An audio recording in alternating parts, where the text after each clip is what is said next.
guys, welcome back to my 12th house. This is ASTROG L, and thanks so much for clicking on this video. I really appreciate you for taking a bit of time out of your day to check it out. Now, I know I have not been posting for like 3 weeks now on this channel, but I was very sick in the past month, and also going through some changes in my life in terms of my career. So right now I have more time to film, and so you'll be seeing a lot more videos coming out from this channel moving forward, and I have more time to do other things like shorter readings, like I said I would be doing since the last video. I'm so sorry, but yeah, I'm just here to say that I missed you all. I've been reading your comments. I'll respond to them when I can, and I love all of you. And I've been seeing more and more new people coming onto this channel. I just want to say thank you so much for the support. And I'm really excited to get back into doing readings for all of you because I have so much fun doing that. Now, this is a timeless pick-a-card topic that will answer your concerns around what your ancestors want to tell you. So urgent messages, you're going to get some insight around how they perceive you first. You're also going to get some insight around who they are. So if they are some relatives that may have recently passed away, maybe you could confirm if you feel their energy around you, you feel them looking over you, you get some symbols or like confirmation, so you could confirm that. And then please remember, this is a general reading and there will be many different scenarios channeled and addressed to each unique viewer.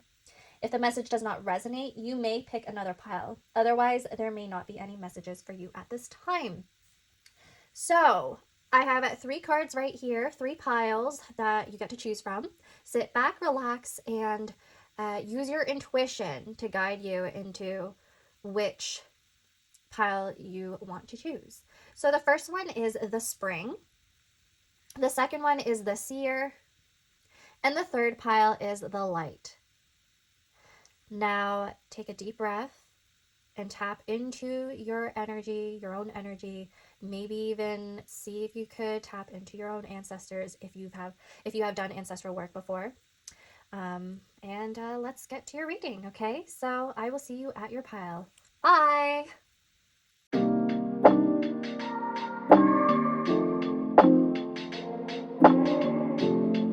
Hey there, pile number 1, the Spring. Welcome to your reading. So we are taking a look at the urgent messages that your ancestors want to tell you.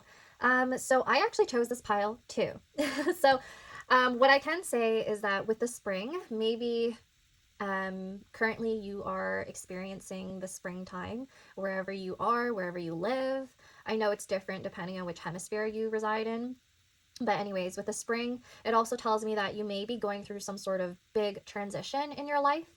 So think, sometimes when I think about spring, I actually think about the story of Persephone and Hades, where everything that dies, it's becoming anew.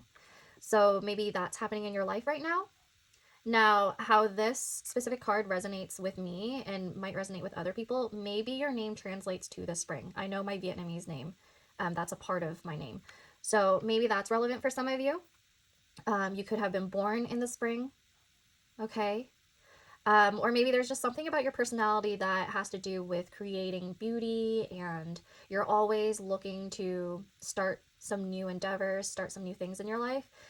Yeah, I'm getting the sense that there's this phase of transition that you're currently going through that your ancestors want to highlight right now. Maybe the color blue or purple is significant at this time. These colors represent intuition and healing to me, especially with the water that I'm seeing here with the spring, because the spring here probably also refers to spring waters, not necessarily the season, right? So maybe you live near water, or maybe you're just somebody who has prominent water placements. So I would say Scorpio, Pisces, and Cancer, Sun, Moon, or Rising.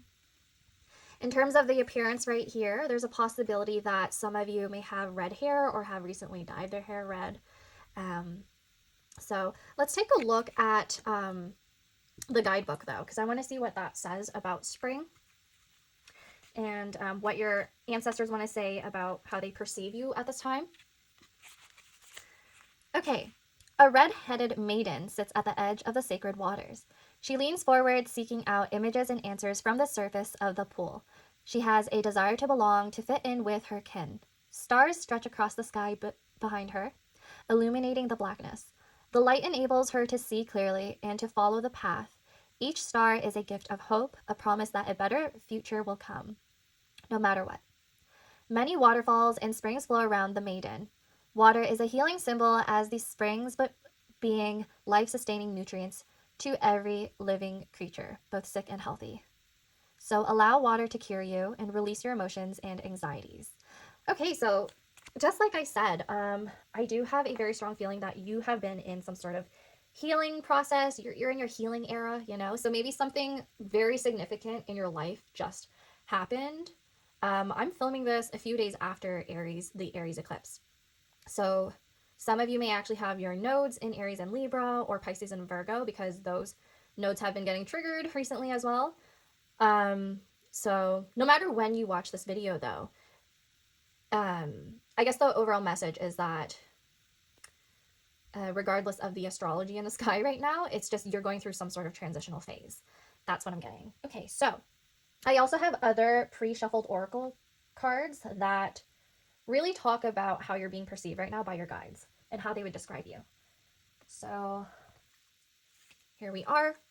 We're going to have another dreamscape oracle that I have to interpret. So we have the octopus. Okay, so with the octopus, I do really think there's something significant about water coming into this reading. So with the octopus, maybe there's something around the number 8 or October. You could have been born in October. With octopus right here, the number 8 spiritually, it usually represents repetition and like it has to do with a pattern that is being shown to you over and over again. Like you could be going through a bunch of cycles. I do feel like with the octopus as well, there's something to do with your skills and your ability to like multitask or do many things at once, because that's what I'm like kind of picking up on right now. I really wonder what that's about. Let's take a look at the guidebook again to see what your ancestors want to say specifically about the octopus energy right now. And I actually feel like there's something significant here about the work that you're doing in your current life. So let's see. Where are you, octopus? Oh, here we are. So, the octopus is a highly intelligent invertebrate whose skin contains chromatophores, which allows the octopus to adapt to any situation. They are a symbol of multitasking. Oh, that's what I said. They are a symbol of multitasking due to the actions all their limbs can handle at once. Okay, so maybe you have a lot of things that you're trying to juggle right now in your life currently, or that's been the scenario for the past few months. I know that's what I resonate with personally, because for me, for example, I've been commuting a bunch to work, and then I was also doing this channel, and then I had other things going on. So maybe you are also going through that. Now, if the octopus has come into your life, it may be time for you to juggle all the tasks you have going on right now. Make a list, set some priorities, and get at it. The ability to camouflage themselves allows them to slip under the radar and wait for their desires. You can call upon the octopus energy to help you wait until the right moment to get what you want. Time to prioritize and get things done. Patience and intellect lead you to success. Okay, so it seems like your ancestors want to talk about your various endeavors or responsibilities right now. Could be that you're kind of going through this phase of transition and you're just overwhelmed. That's what I'm getting, because sometimes this immense amount of water energy, yeah, that could be very emotionally overwhelming. And that could be preventing you from moving forward in some areas of your life. Like I feel like some areas may be neglected right now, or you may be procrastinating. But it seems to me like they want to let you know that it's something that you can overcome because you have the grit and you have the ability to really juggle and balance many things at once. That's probably something that's been recurring in your life, especially since I mentioned how the number 8 has to do with repetition. The number 8 does remind me of things like in tarot, the 8 of Pentacles or the 8 of Cups, especially in this case with all this water. And it also reminds me of maybe the 8 of Swords. Like that type of energy is coming out really strongly. Maybe the Eight of Wands even. So Eight of Wands has to do with travel. Some of you may have been traveling back and forth between different places, spaces, ideas, ambitions. Eight of Swords has to do with that procrastination energy that I'm talking about. Like maybe you're like focused on one thing a little bit more than the other, and then it's causing you to become blindsided at times.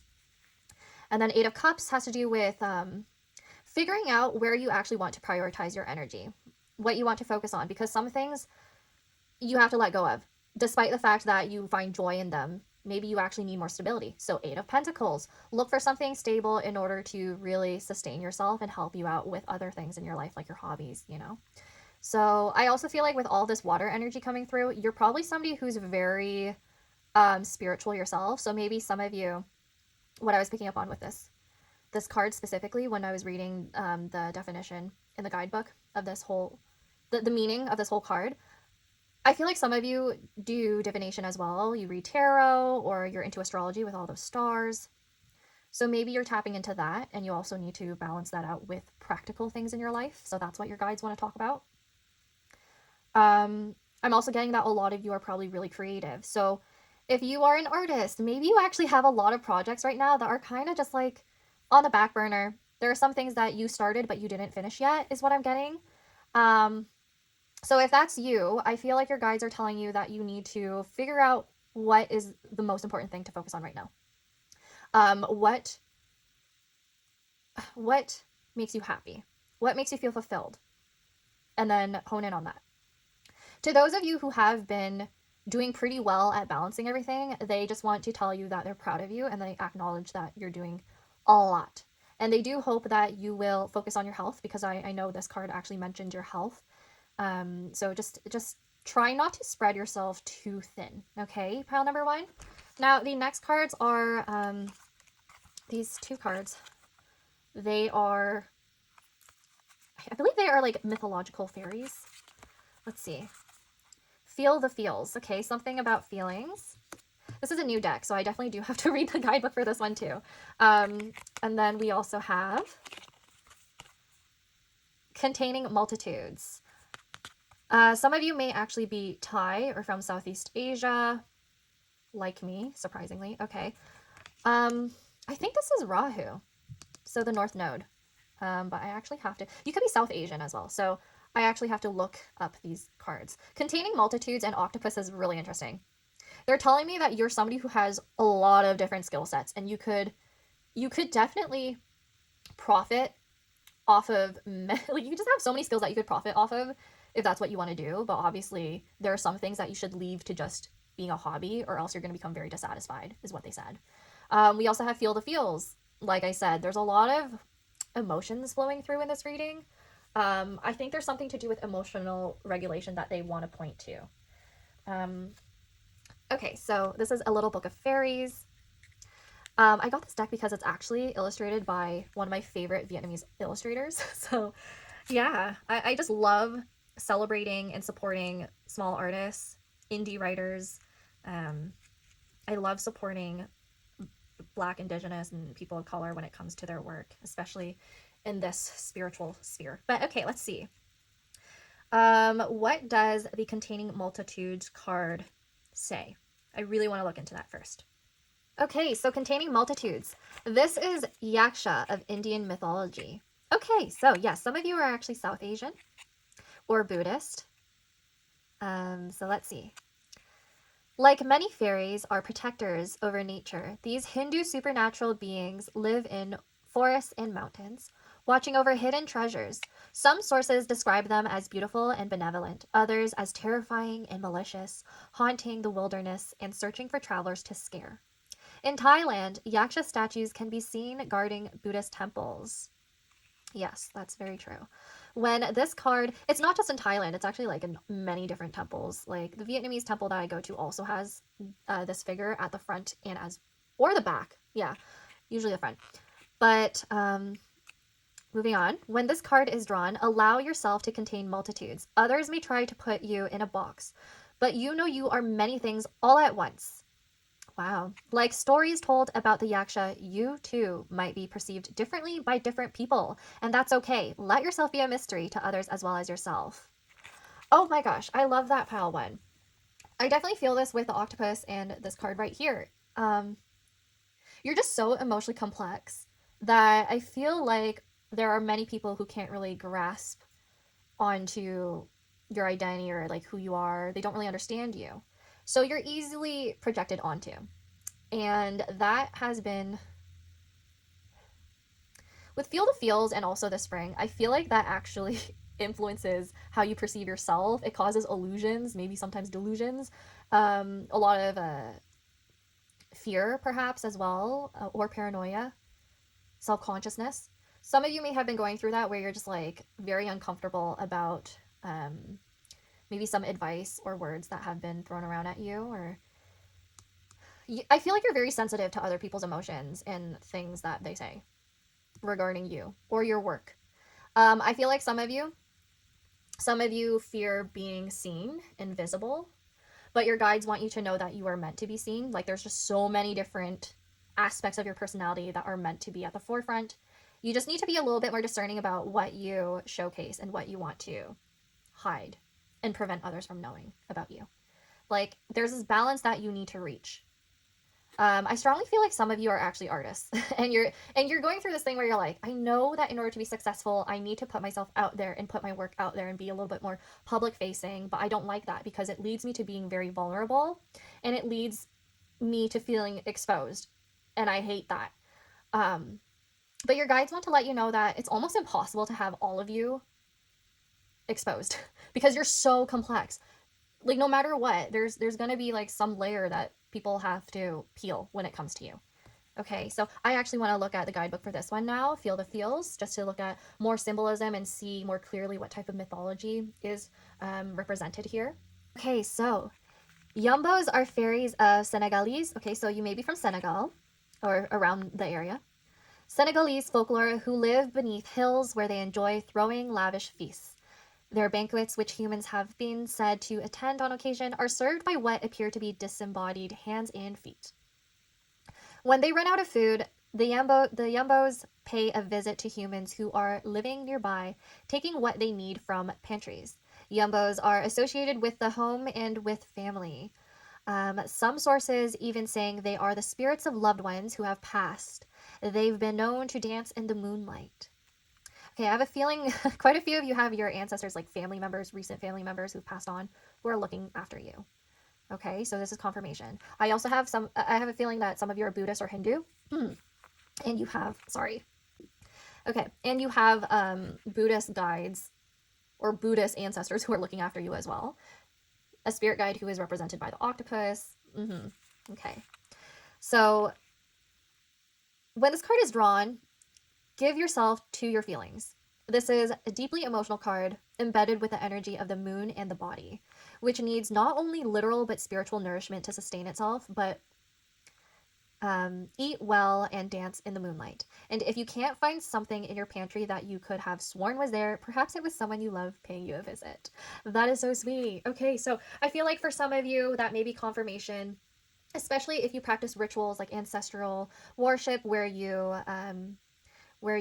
give offerings of food to your ancestors. There's confirmation that yes, they have received your gifts, they have received the food that you've cooked for them. They're aware of what you're giving them and how you are trying to nourish them, and they want you to take care of yourself as well. Some of them are saying they hope that the food that you've cooked for them and have offered to them during these rituals, they hope that it's sustaining you as well and helping you heal. They're sharing that with you, is what they're trying to say.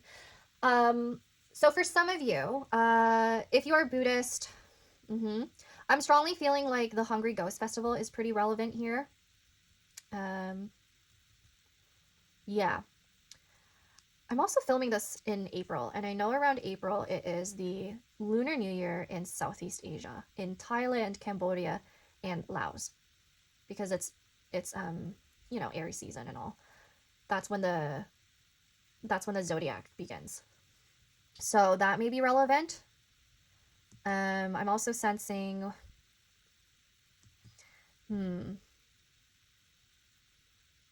I'm starting to sense a very strong Cancerian energy right now. That's coming through. So a few of you have like maternal figures or like the matrilineal lineage is coming through. A lot of women are coming through right now. And I'm feeling heat. I'm feeling heat on my hands right now as I'm like hovering above your cards. Okay, so there's something to do with your hands.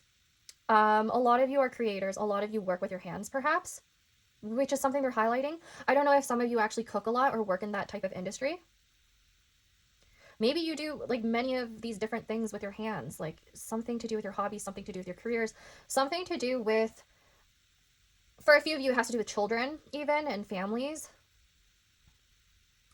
I'm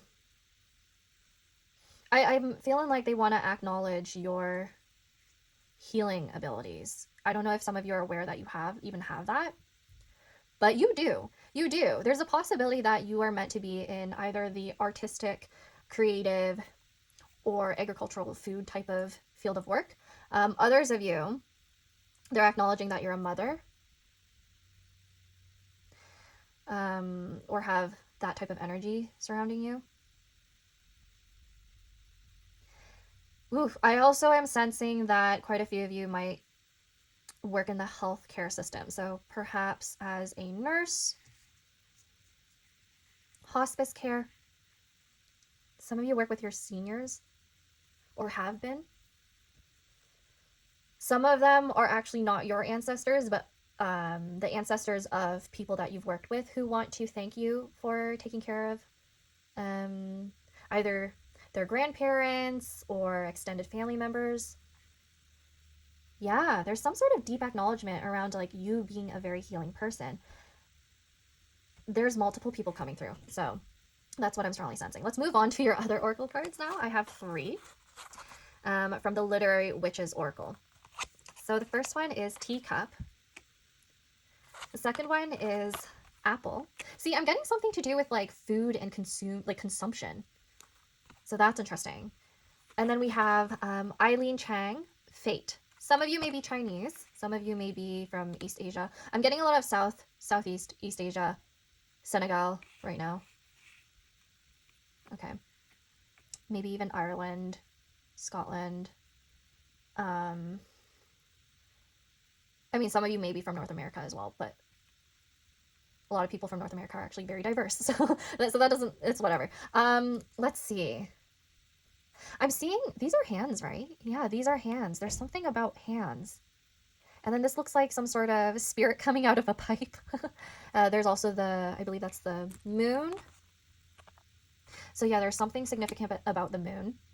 So maybe you're going to have something revealed to you or more clarity around your life circumstance in the next moon phase from whenever you watch this video. I feel like some of you may be teachers as well, but let's take a look at the guidebook for this deck specifically and see what your ancestors want to tell you about yourself at this time. So Eileen Chang with Fate. We have outside forces, events falling into place, and acceptance. Eileen Chang was born to an opium-addicted traditional Chinese father and a westernized mother who learned to ski on bound feet. When 17-year-old Chang contracted dysentery, oh gosh, her father dismissed her claims of ill health and locked her up in her bedroom for 6 months. I'm getting 6 months is a very significant time frame for you, pile number 1. So take that if it resonates. She escaped with the help of her nurse. I did mention something about nurses. Okay, some of you are nurses. Witty and stylish, that may be you too. Chang was famous in Shanghai for her fiction about troubled romance and family betrayal. So these themes may be something that you're going through right now as well, pile number 1. Though she died as a recluse in Los Angeles, her work remains popular and beloved in China. Okay. So those locations I mentioned may be significant to you. I'm also seeing with this spread right here that your health is very important at this time. You may want to check on it. Ooh, okay, the apple. The senses, hunger and sex, those are relevant right now. So maybe you're going through these things right now as you're watching this video, and they're acknowledging that. That's interesting. Take it if it resonates. And then for some of you, the teacup has to do with ease, rest, and a small mind. Okay, so pretty much your guides are talking about your current situation, your current circumstances. This card mentions something about romance, your love life, and maybe your family. What I'm getting from this reading, oh my gosh, Charlie XCX's Apple song just came into my head. So there's something to do with generational trauma that your guides actually want to talk to you about, specifically through your maternal line, through your matrilineal line, which I picked up on earlier. I keep picking up on women coming through. Okay, so what they wanted to say was, well, they're very proud of you, first and foremost, because it seems like quite a few of you actually evaded a bunch of different generational traumas, intergenerational traumas, or you're working through these things right now. Things related to your health. So inherited like health problems, perhaps. Maybe you like overcame something like cancer even. That's like a very specific message for someone, because I was picking up on like the cancer, the sign a bunch before, but then this is like, yeah, that's just a specific message. I'm also picking up on something to do with a lot of trauma around relationships and how they kind of led to disappointments and broken families. Like that is something that's coming through. Oh, a specific scenario that's coming through right now is about single mothers. So if you're a single mother, this is coming through, or if you have a single mother who had you kind of earlier on in their age, and that was like a pattern in your family line, your ancestor may be acknowledging that you are at an older age and you like avoided that whole pattern, and they just want to like let you know that you are doing really well, and they're like just really happy that you change things, you know, for the better in your family line. With fate right here, I'm also getting that maybe you're somebody who's meant for recognition, because the guidebook did say something about how Eileen Chang, she was becoming recognized for her literature, right? I mean, in this deck, yes, all the literary witches are pretty well known, but there's something to do with a message around people who don't appreciate you versus people who do appreciate you. And it seems to me like you have difficulty really paying attention to those who do appreciate you, and you need to like let go of this small mind and realize that there's so many people out there who look up to you and see you as somebody who has so much potential, especially with this containing multitudes and the octopus card. People out there view you like somebody who can do so many things. Like, you are the type of person that could probably handle more than one job. You are the type of person that probably could handle more than one job and a side hustle. Like your ancestors are telling you that you need to stop. Oof, they're getting very like heated right now. But they're telling you to stop being so hard on yourself, pile number one, because you're always going to be successful despite your health problems. For some of you, if you have health problems that you found out about or that you had to overcome, despite family members having health problems and you having to take care of them and nourish them, and like vice versa, despite all of that energy going into other things in your life that seem like challenges, you will always be able to sustain yourself, is what they want to let you know. They're like, stop being worried, stop having a scarcity mindset, because you, being the type of person that you are, always wanting to improve and change things in your life, always the type of person that actually sits with your feelings and tries to heal rather than constantly running away from your feelings, being that person, that's going to lead you to really fulfilling, promising places in your life. Okay, so that's what your ancestors want to tell you. Like, they're being very stern right now, and they're like, I know you are going through it at times, and you're like crying over the fact that you feel like a failure and you feel like you don't have anything special to offer at times in either your relationships or your family. You feel kind of like outcasted at times, or like in the world at large, not knowing where you belong. Like, trust me, you exist as a light and as like this healing vessel to so many people around you. And like, a lot of people don't really tell you that. A lot of people don't really express that to you because they're like, well, I don't know how to say this to pile number one, but they're like so important to me and they've helped me so much through my own healing process. Like, they don't even know. And I feel so emotional right now. Like, I want to cry. Like, I feel like tears are gonna come out in my eyes. Like, pile number one, like, you are just such a healing, loving person, which is probably why I'm getting a lot of like you are like, not only are you like very soft and warm and loving, there's this fierceness to you that people are picking up on now. because this has to do with like guidance and protection, right? So maybe there's something about you that's very you're very protected somehow. So that's also what they want to say to you. But yes, enough with these oracles. Let's get into your tarot. So I'm going to get out a deck that also has diverse mythology and whatnot. So I might actually have to read from the guidebook again. I know this whole reading is going to be a lot of referencing of the guidebooks. I hope that doesn't bother you or annoy any of you, but I really want to get all the details in. And I'm not like well versed in every single mythological story or mythological creature or figure in the world, so I do need to be careful of what I say when it comes to that stuff. And so reading the guidebook will definitely help. Okay, so please tell me, what are the messages that pile number 1 needs to know right now? They already went into some messages that you need to hear, but I want to go in deeper. It's more like the first few oracle cards were more about like how they're perceiving you and what you're going through right now, but I want to see like advice that they have. And if the spread does show more than one person, I could potentially pick up on who your ancestors are and what they look like and what they sound like and all of that stuff. Okay, so let's get into this. What does pile number 1 need to know? What do their ancestors want them to know? So the first card is the 6 of Wands. Ooh, I love that. What does pile number 1 need to know? We have 6 of Wands. We have the Hermit.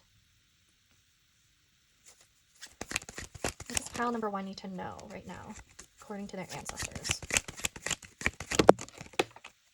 What card is this? Do I want this upright or... Let's do it sideways. 10 of Wands. What does pal... Okay, I feel like the 10 of Wands, I think it's sideways right now because you're like literally in the middle of processing all of your burdens and your responsibilities. You're literally in that transitional phase that I was talking about when it comes to the springtime with like the trees growing out of the skull. So this is like a small death that you went through recently. Okay, cool. So for pile number 1, what do their ancestors want to tell them?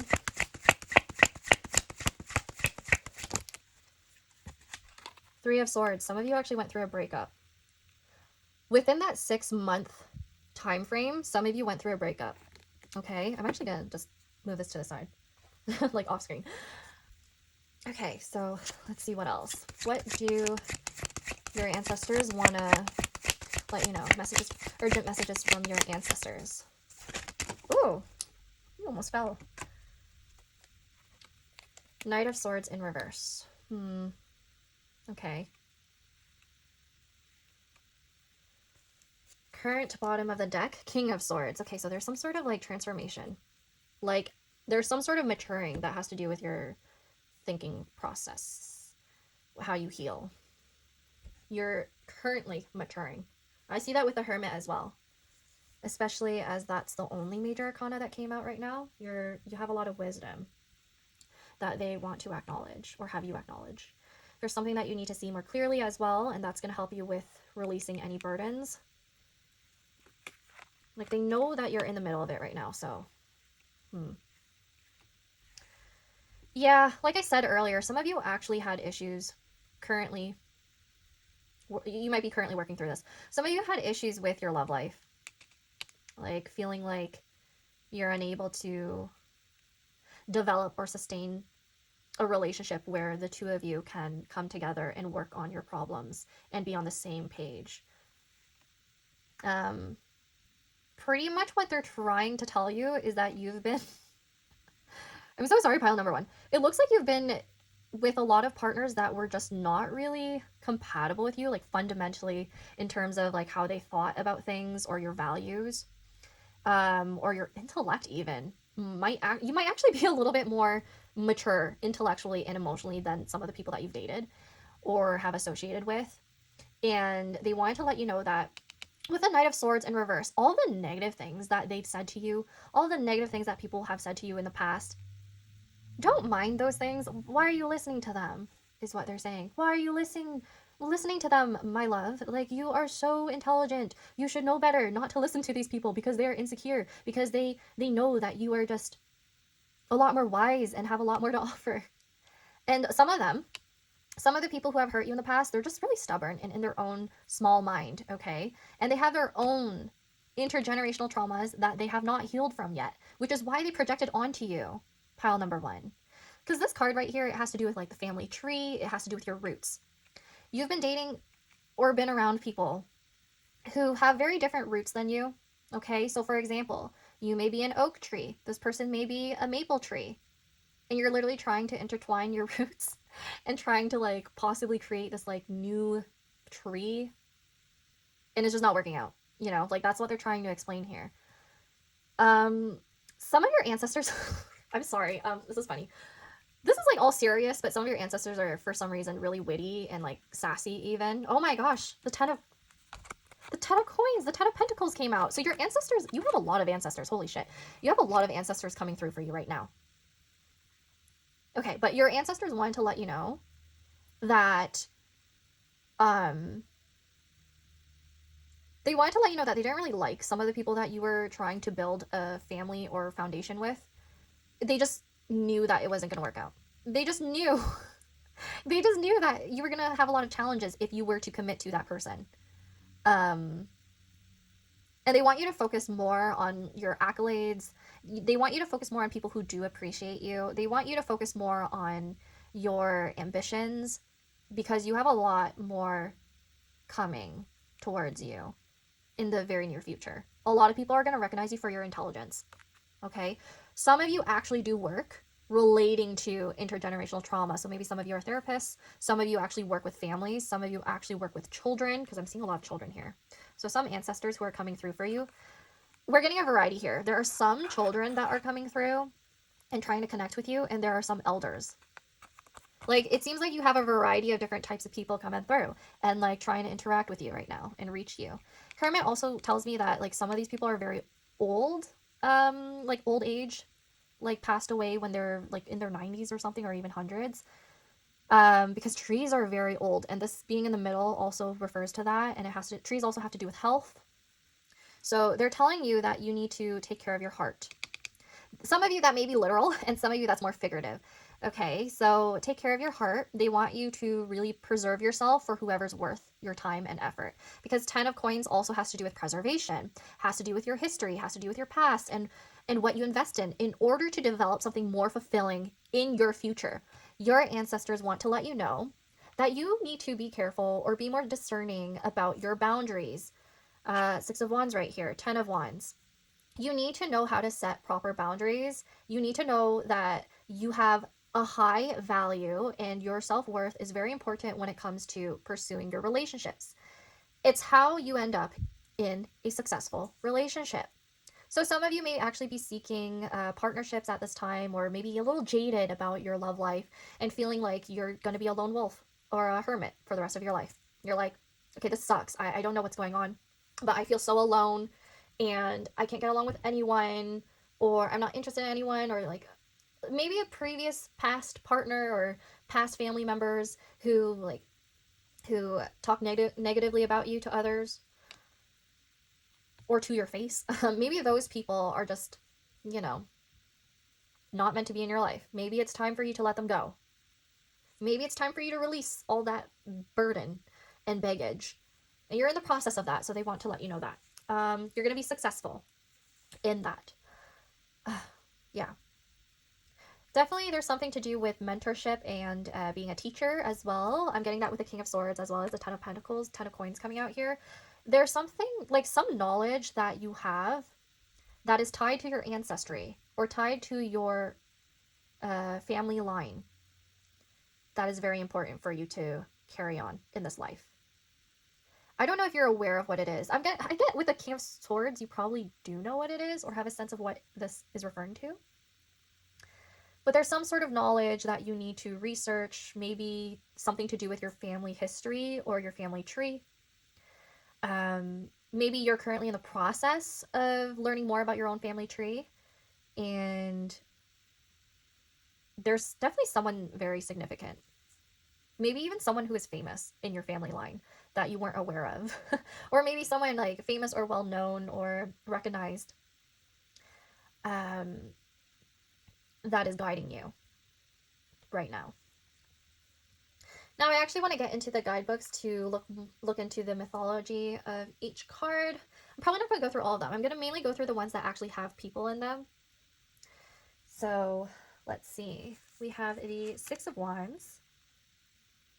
Well, I actually landed on the page that has both the Knight of Swords and the King of Swords. So that might be important. We have Hang Tuah, Malaysian legend. The Knight of Swords is a strong and assertive warrior. Hang Tuah, an intelligent soldier, is unafraid of leaping into battle and employing unconventional techniques to win. He is rebellious, loyal, and a fierce champion. So reversed, rudeness, bullying, an inferiority complex, and passivity. Like I said, pile number 1, it looks like people around you are just insecure. Your ancestors just keep wanting to tell you this. They're like, don't take things so personally. Don't take things personally when people say mean things to you or they're giving you criticism, okay? Like, you know very well that some of these people, they're either projecting onto you or they don't fully know the bigger picture. And so you don't need to hang tightly onto whatever they say all the time, okay? And then we have King of Swords, Griffin. So some of you may be Persian, some of you may be Malaysian, okay? The King of Swords represents wisdom enhanced by power. The Griffin is a noble and intelligent creature soaring over land and sea, a symbol for patience, perseverance, and judgment. Authority, structure, logic, self-discipline, and loyalty are significant here. So pile number 1, like I said, your intelligence, your skills, they're being highlighted very, very clearly in this reading. It seems to me like in the very near future, you're going to be well recognized for something that you perhaps write about or research about, or maybe even speak about. So say you are on social media, something might become viral. Say you are in academia, something may be published in the future. Say you are just any field that you're in, it seems like you're going to get some recognition, okay? Now we have the Six of Wands. Burkina Faso. I'm seeing that some of you are actually from the continent of Africa, so you may be from an African country. Mossy legend. Yanenga. The Six of Wands represents victory and success. A warrior princess, Yanenga is her father's most prized fighter. Her skill is so great, he never wishes to part with her. But she rebels. She seeks her own path and recognition for her deeds. Victory, praise, achievement, reward, and fame. Some of you are meant to be famous. I'm being so for real here. Some of you are actually going to be well known for your intelligence and your contributions to your community or society, or there's just something so significant with that. Like, the reason why I say this is because there are a lot of swords coming through. So people definitely view you as intelligent and innovative. I actually feel like some of you have Libra or Aquarius or Gemini, Sun, Moon, or Rising. Okay, so we have this Three of Swords right here. So maybe some of you have an association with Japanese culture or are actually Japanese. So the crane wife. Some of you may have seen a crane recently or symbolism of cranes. The Three of Swords represents betrayal, and the crane wife asks her husband for privacy, but he spies on her, only to discover she was hurting herself to help him. His spying was treacherous, but so was her inability to trust him with her secret. Upright, heartbreak, self-harm, sadness, grief, and separation. So this is something that you've been through recently for some of you, and it seems to me like your ancestors are letting you know that, oh my god, some of them are like, your ex still thinks about you. Just so you know, your ex still thinks about you. I don't think they necessarily talk about you, but your ex still thinks about you. They still check on your social media. Let's say you're blocked or you block them on things. They might be using some sort of burner account just to check on you or talk through, like, maybe they, like, hear about you through mutual friends at times, and then they're, like, curious about you, but they just want to see how you're doing. Is like, that's a weird message coming through. But yeah, they just want to let you know that. And they're like, don't mind this person. You live in their head rent-free. Like, some of your ancestors are kind of sassy. But yeah, they're just letting you know that you're going through this healing process and you're gonna come out of it very strong. Possibly even more so than your ex. or whoever hurt you in the past. It might not be your ex. It might be like a literal family member or a friend that hurt you and betrayed you, and you're just like, what the hell? So this person, how do I say this?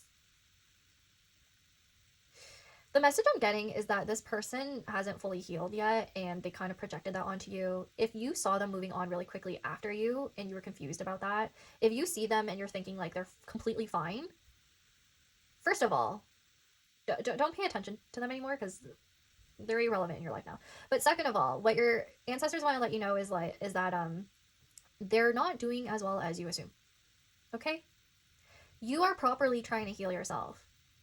And there's some avoidance tendencies right here with the other person. So that's the message I'm getting right now. So with the 10 of Pentacles, 10 of Coins right here, we have China again. So a lot of you may be actually Chinese. Pan Hu, Yao legend. The 10 of Coins represents the hard-earned rewards of a difficult venture. The story of Pan Hu celebrates the lineage that benefits from his hard work. The hardships he once endured allows him to appreciate his good fortune and retire surrounded by his progeny. Upright, inheritance, ancestry, pensions, settling down, and financial stability. Look, there's a lot of you who are trying to seek stability right now in terms of your finances. Maybe your finances are of concern right now, but they are letting you know, again, I said this before with your oracle cards, you are going to be successful, pile number 1. You are going to be comfortable and able to relish in these rewards that you worked really hard for with this 10 of Wands. Okay? And so I also want to take a look at, I did say I was just going to read about the cards with people in them. I guess the Hermit has a person, so let's see. Druid and White Stag. Ireland. Look, see, I said some of you are probably Irish from Ireland, and that is confirmation. The Hermit represents solitude and leaving responsibilities behind to focus inward. In the Celtic myth, the elusive white stag encourages people to drop everything and pursue spirituality, introspection, withdrawal, prudence, insight, and meditation. So yeah, I actually picked up earlier, if you remember, I picked up that some of you are into divination. So it seems to me like some of your ancestors want to highlight that when you're doing divination, sorry, I need to charge my phone right now. Okay. When you're doing divination, they can feel it. I don't know if some of you try to tap into your ancestors or not, if it's like subconscious or like you're consciously doing that. I actually strongly feel some of you already do ancestral work. Like some of you already interact with them, and that's coming through. They're trying to let you know that they actually do receive the type of energy that you're trying to give them. They hear you, by the way. They hear you and your messages. Sorry for that noise in the background. It's probably the loud shower that's next to my room. But anyways, yeah, something to do with water coming through here, right? Something to do with healing. Maybe you get messages from them or ideas while you shower, while you are near water. That's coming through very clearly. And I also sense that your ancestors want to let you know that when you are meditating or when you are doing ancestral work or even divination, if some of you do that, even when some of you do things with your hands like creative work or cooking or whatever, they want you to know, if you're not doing this already, that there's some cleansing rituals and protection rituals that you should look into. Okay? Because they also don't really want you to get attached to anything negative. Anything that will trigger like negative thought processes, negative patterns that will hold you back in any way. Okay, so that's what they're trying to say as well. And now I'm also going to get out some more tarot from a different deck, however. I'm going to get out my Vietnamese Tale of Gu deck because I actually can tap into my own ancestors better with this deck and get more messages, like detailed messages. So, please clarify the Six of Wands for pile number 1. Urgent messages, please clarify Six of Wands. This is, let's see. I believe this is the Seven of Pentacles. Yeah, it's the Seven of Pentacles. Nghĩ đi nghĩ lại quanh co. Ooh, Okay. Phật tiền sáng có mới. I'm having a hard time reading because I don't have my contacts in. Đổ kim ngân. Okay. There's something that... Okay, first and foremost, some of you are actually Buddhist. But of course, yeah. I'm getting that some of you have been investing some time and energy into something particular, like you may have planted a seed in some sort of endeavor or idea or project. That's what's coming through. Interesting. Interesting. We need more cards to really see what this is about, though. Like, something you planted a seed in is actually going to become successful. Like, it's going to become rewarding. So this is clarifying the Six of Wands, right? Okay. Please clarify the Hermit. What does pile number 1 need to know about? You just need to be patient, though, by the way, because this is some sort of gradual growth. And this is like a project or endeavor or work thing that you're... It doesn't even have to be work or a project. It could have to do with like a relationship that you're trying to manifest into your life. And your ancestors are actually, like, they know about it and they're trying to help you. Because this is an ancestral altar right here. And this also has like fruit offerings. So maybe the last time you spoke to your ancestors and gave them an offering, you told them what you wanted and they're trying to help you. They're trying to help you manifest it, is what they're trying to say. Please clarify the Hermit, please. Okay, so... Ooh, the Three of Pentacles. Chiến hóa sắp sẵn. Hai bài. Cái tay cái thọ mỗi người. Wait. Yola. Yola. There we go. Don't make fun of my Via. I'm Canadian born. The good thing is I could read and write, okay? Anyways. And also, I have bad eyesight, so... I might be reading the wrong thing. My bad. Anyways, Three of Pentacles has to do with a collaboration of some sort in partnership and teamwork. So this could have to do with actual work. Clarifying the Hermit. There's something that you are contemplating on when it comes to other people around you, I think.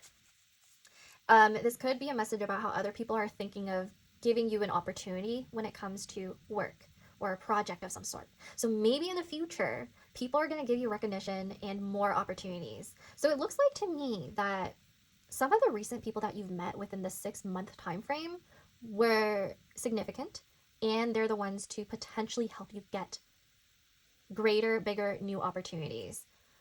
So that's a very specific message for a few of you. Now let's get some cards around this 10 of Wands, please. What do the ancestors need to say? What do the ancestors need to let pile number 1 know? Urgent messages, please. Clarifying 10 of Wands. Okay, so we have the High Priestess. That is wild.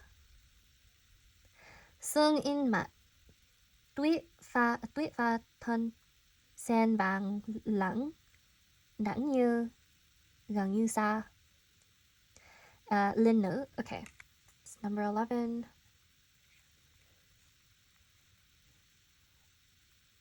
So I'm getting that. Okay, first of all, one of your ancestors is a woman. Oh yeah, I didn't really tap into like who they are yet. But you definitely have a woman as an ancestor. She is possibly somebody that you tap into when you do divination, if you do any. She is also somebody who helps you with your creative endeavors as well, and she helps you with your ideas. I also sense that, like, if you get dreams, she might pop through at times. She might be the one to give you messages in your dreams. I'm also getting with this High Priestess right here that you are definitely healing more matrilineal type intergenerational trauma. So if you identify as a feminine, then there's a message around the fact that there's a shower again. Also, my mom just came home, so yeah, there's something around that. So there's a possibility that you are healing things related to your emotions that have stemmed from your relationship with your mother. And I also feel like there's this acknowledgement of you having the ability to create works that talk about that experience. So some of you may actually do things like write poetry or create art, or you focus on subjects like mother-daughter relationships in therapy or your psychiatric research. Like, I'm getting very specific messages like that coming through. You may be healing yourself through possibly even taking care of children. So that could be your own children or other people's children, is what I'm sensing. So let's clarify the Three of Swords right now. Please clarify the Three of Swords. High Priestess in the center also tells me that your ancestors are asking you to trust in your own intuition. Like, they're trying to let you know that you're pretty psychic, okay? Please clarify the Three of Swords. Please clarify the Three of Swords. We now have the Queen of Wands. Okay, yes. You have one or two women who look after you. I think one of them may actually be much older, and then this one, potentially, she might even be middle-aged. She's quite young, actually, for when she passed away. She was kind of young. Would be considered young in today's standard. Anyway. 斯达嗨 thuốc phương xa bay bay hạt lánh biết là niềm đau. Okay. So what I'm getting from this one is that there's a message around the fact that you have a lot of control over your emotions and what you do with your love life and how you heal. Like, you have a lot more agency than you realize. Or they're acknowledging, your ancestors might be acknowledging that you have been finding a lot of clarity during your grieving processes when it comes to heartbreak and letting go of certain people in your life. So they're trying to say to you that whether or not you realize it, you are always going to be okay on your own. Maybe you are realizing that right now. They just want to let you know that they're confirming what you already thought or what you've already been feeling around that. They want you to know that you are whole on your own and you will succeed in whatever you do. Because you have that fire within you, you have that passion, you have that ambition. You're never going to let that run out. So they don't want you to be like worried or scared about never being successful, never being capable, because you clearly are. Okay? Now let's clarify the Knight of Swords now in reverse. Let's clarify the Knight of Swords in reverse, please. See what your ancestors want to say to you.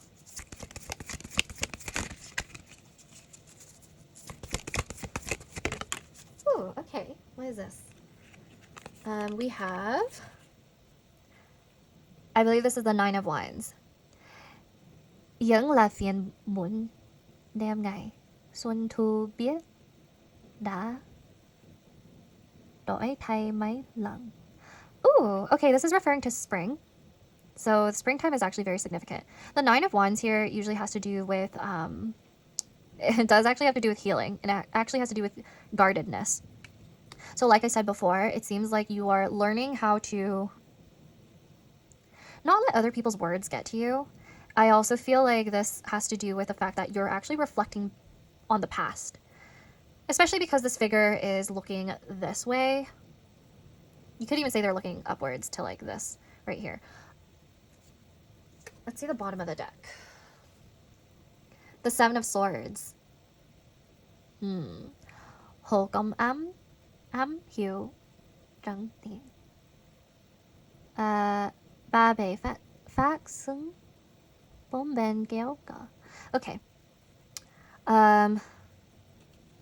It looks to me like somebody was deceptive in the past, and like you already knew that they were being deceptive. Like, somebody might have betrayed you, somebody might have lied to you a bunch of times, and you were always like, don't play me. Like, I already know the truth. But you're finally accepting the fact that maybe this person's just never gonna come back to like apologize or take accountability. You're finally looking at them like, okay, whatever. This is your life, and I hope you just live the life that you deserve. You know, you're letting go of holding on to the desire to receive, I guess some of you have been wanting this person to come clean for a while. You felt very deceived. You were hoping that with this betrayal, something would click on their end, and then they would finally come clean and like be like, sorry, I was like so shitty towards you. But I don't know. It just seems to me like this pile, there's a lot of there's a lot of messages around how you have been grieving for the past 6 months or so. They're seeing that you grew a lot within that time frame, and they want you to be very proud of yourself. And they're trying to let you know that there's more to come in the future, like more blessings to come in the future that you're just not really seeing yet. Okay, like you're just not really seeing this yet. Maybe you do sense it because of this high priestess in the middle right here, but they're just trying to confirm that to you. They're trying to let you know you're going to be okay, pile number one. You're going to be fine, especially if you've been through a lot recently. Okay, so yeah, the ancestors I'm seeing, you do have one significant male ancestor. He is very outspoken, just letting you know that. He's very outspoken. I feel like he's a little sassy at times, very blunt. He might even swear sometimes. Well, I didn't really swear that much in this reading, but yeah, it's just very straightforward. Your female ancestors are very stern, but they're very perceptive and wise. Very stern, very, some of them, I think they might be a little strict towards you as well. I am sensing that. But yeah, I'm actually going to get out some attributes, like qualities and attributes, just to describe who they are to you a bit more. Just a few. So let's get out some stuff. Compassionate. Okay, so your ancestor is compassionate towards you. Creative. So this could have to do with you or your ancestor. I did mention how like there's some ancestor right here who helps you with your creative endeavors. Piercings. You may have had a piercing recently, and they're like pointing that out. They're like, okay, this might resonate for some of you, depending on like where you come from or your background or when this ancestor was alive. Some of them are just like, that's very rebellious of you. I don't know if I like that, but at least you're being very independent and bold and in your power. So it's like they kind of respect that you got the piercing, but they're kind of like, I don't know about that.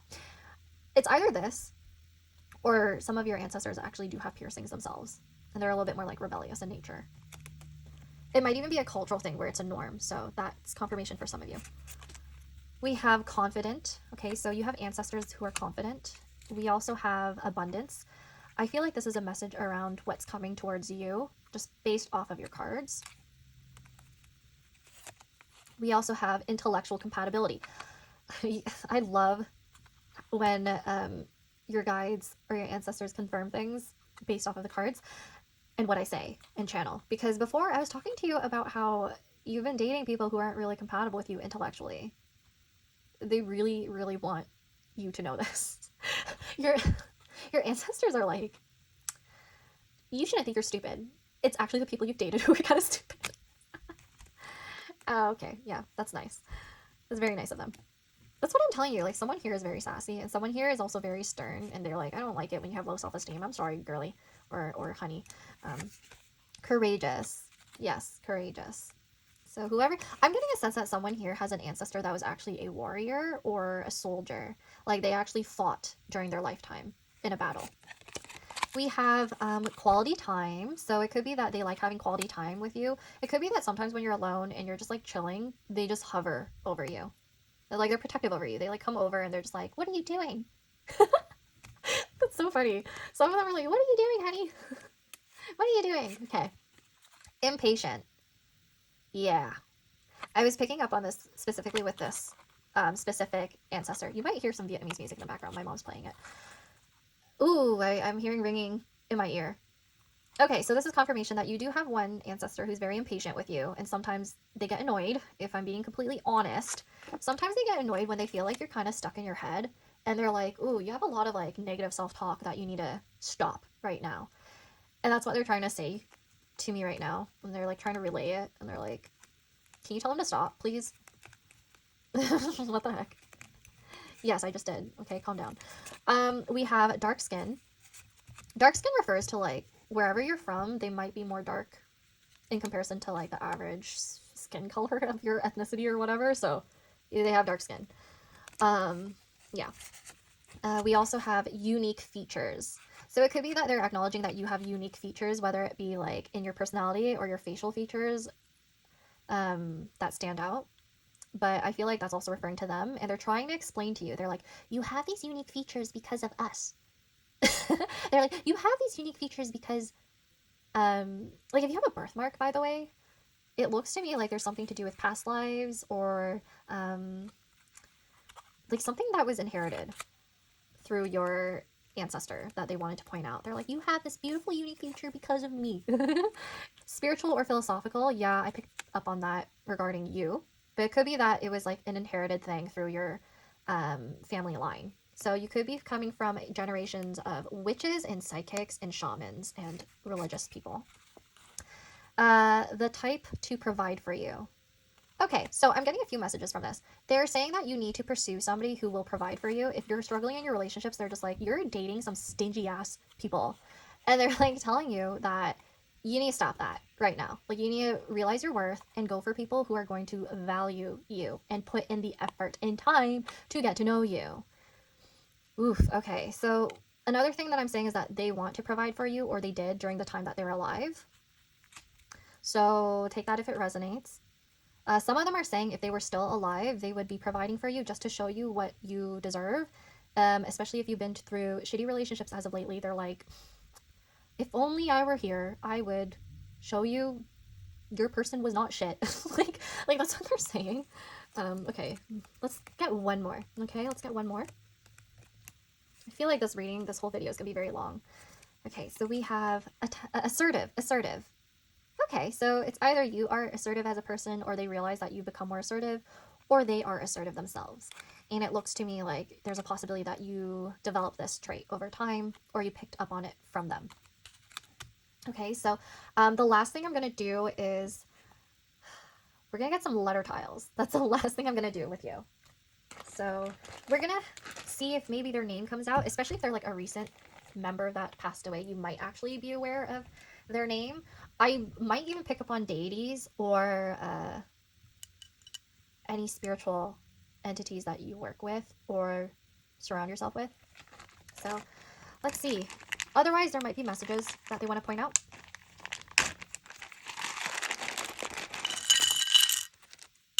Actually, this isn't the last thing. I actually want to get out some dictionary stuff for you. Some dictionary papers after.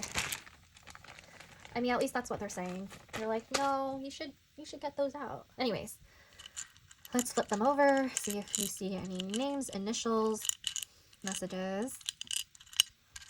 There is, I'm seeing,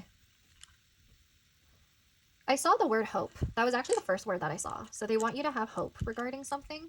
Could be like a new job opportunity or like love opportunity. Whatever, take whatever resonates. But there's like, you need hope when it comes to something. We also have the word late. So there may be a delay in something and you might feel like you're a late bloomer. Ooh, late bloomer. Late bloomer. They're telling me the reason why spring came up is because you feel like you're blooming quite late compared to most people.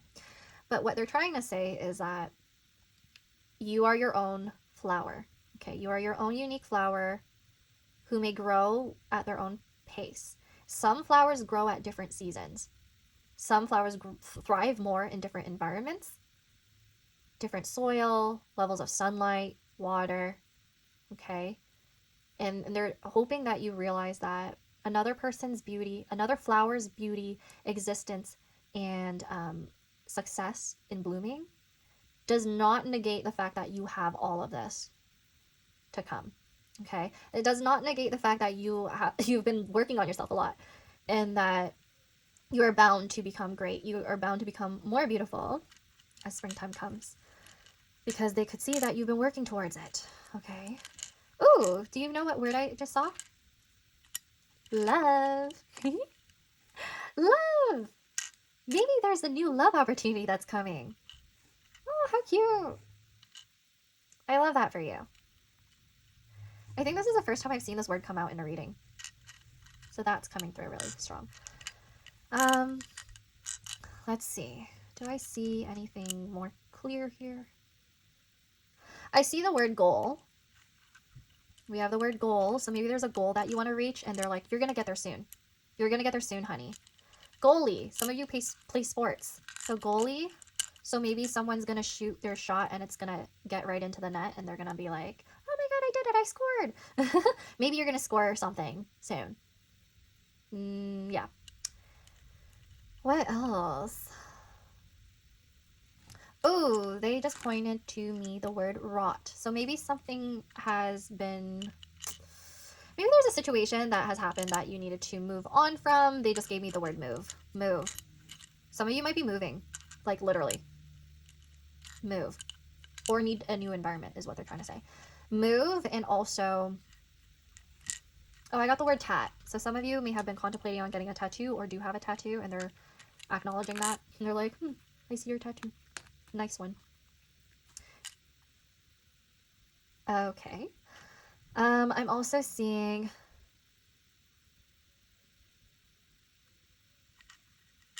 a lot of the times I actually see words after, like while I'm editing, and I'm like, oh, that would have actually lined up with their reading really well. Anyways, the word I see is treat. So treat yourself, or you're gonna get a treat soon. You're gonna get a treat. You're gonna get a reward. You're gonna get a treat. Okay. So, and then we also have real. So I think there's a message about being authentic to yourself and not caring what other people think. Ooh, I got the word room. Room. I wonder if some of you are like learning how to drive. And they're like, okay, so for some of you, they know you're learning how to drive. Or, so, because I also got the word, no, okay, yeah. Some of them are saying they know that you're learning how to drive and that they're actually in the car with you whenever you do drive. Even if you're not learning how to drive, they're saying that like they're there whenever you're driving, like next to you, possibly in the passenger seat, and they like watch you. Some of them are also saying you drive too fast. I don't know who that was for. I know I picked this pile, so I hope that wasn't for me. Anyways, that was the message that they're like, you drive too fast. Please. Okay. Oh, last word I got is party. Maybe there's a party soon. Maybe there's something that you need to celebrate soon regarding yourself or maybe another person. But there's going to be a party soon, which kind of makes sense because 10 of Pentacles, 10 of Coins sometimes has to do with like a get together. So that's going to be really important in the coming months or, yeah, in the future. So now let's get to your dictionary things, your dictionary sheets. Okay, so look at this. I have so many. I have so many sheets. There's probably like more than 500. I'm going to choose between the two, and then I'm going to choose one box out of them. So I'm going to go through the right one, the one on the right. And for you, my dear, I am feeling like the color blue is going to be important. So let's get the cinema roll box out here. I'm going to pick a few from the top and then dig in the bottom parts. Okay, let's do this.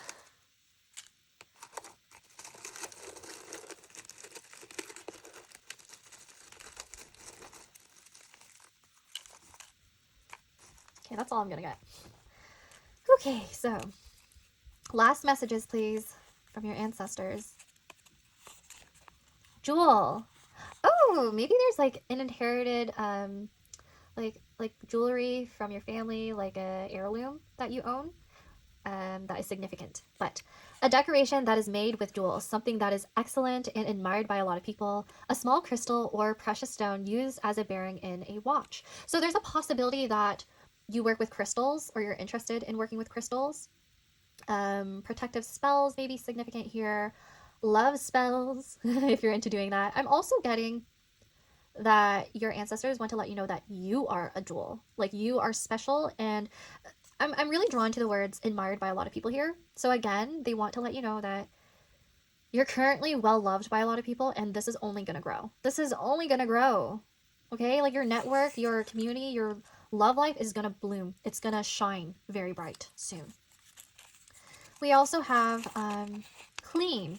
Ooh, this kind of goes with my message about cleansing. Free from dirt or impurities, containing no foreign matter or pollutants, not infected or diseased, freshly laundered or washed after use.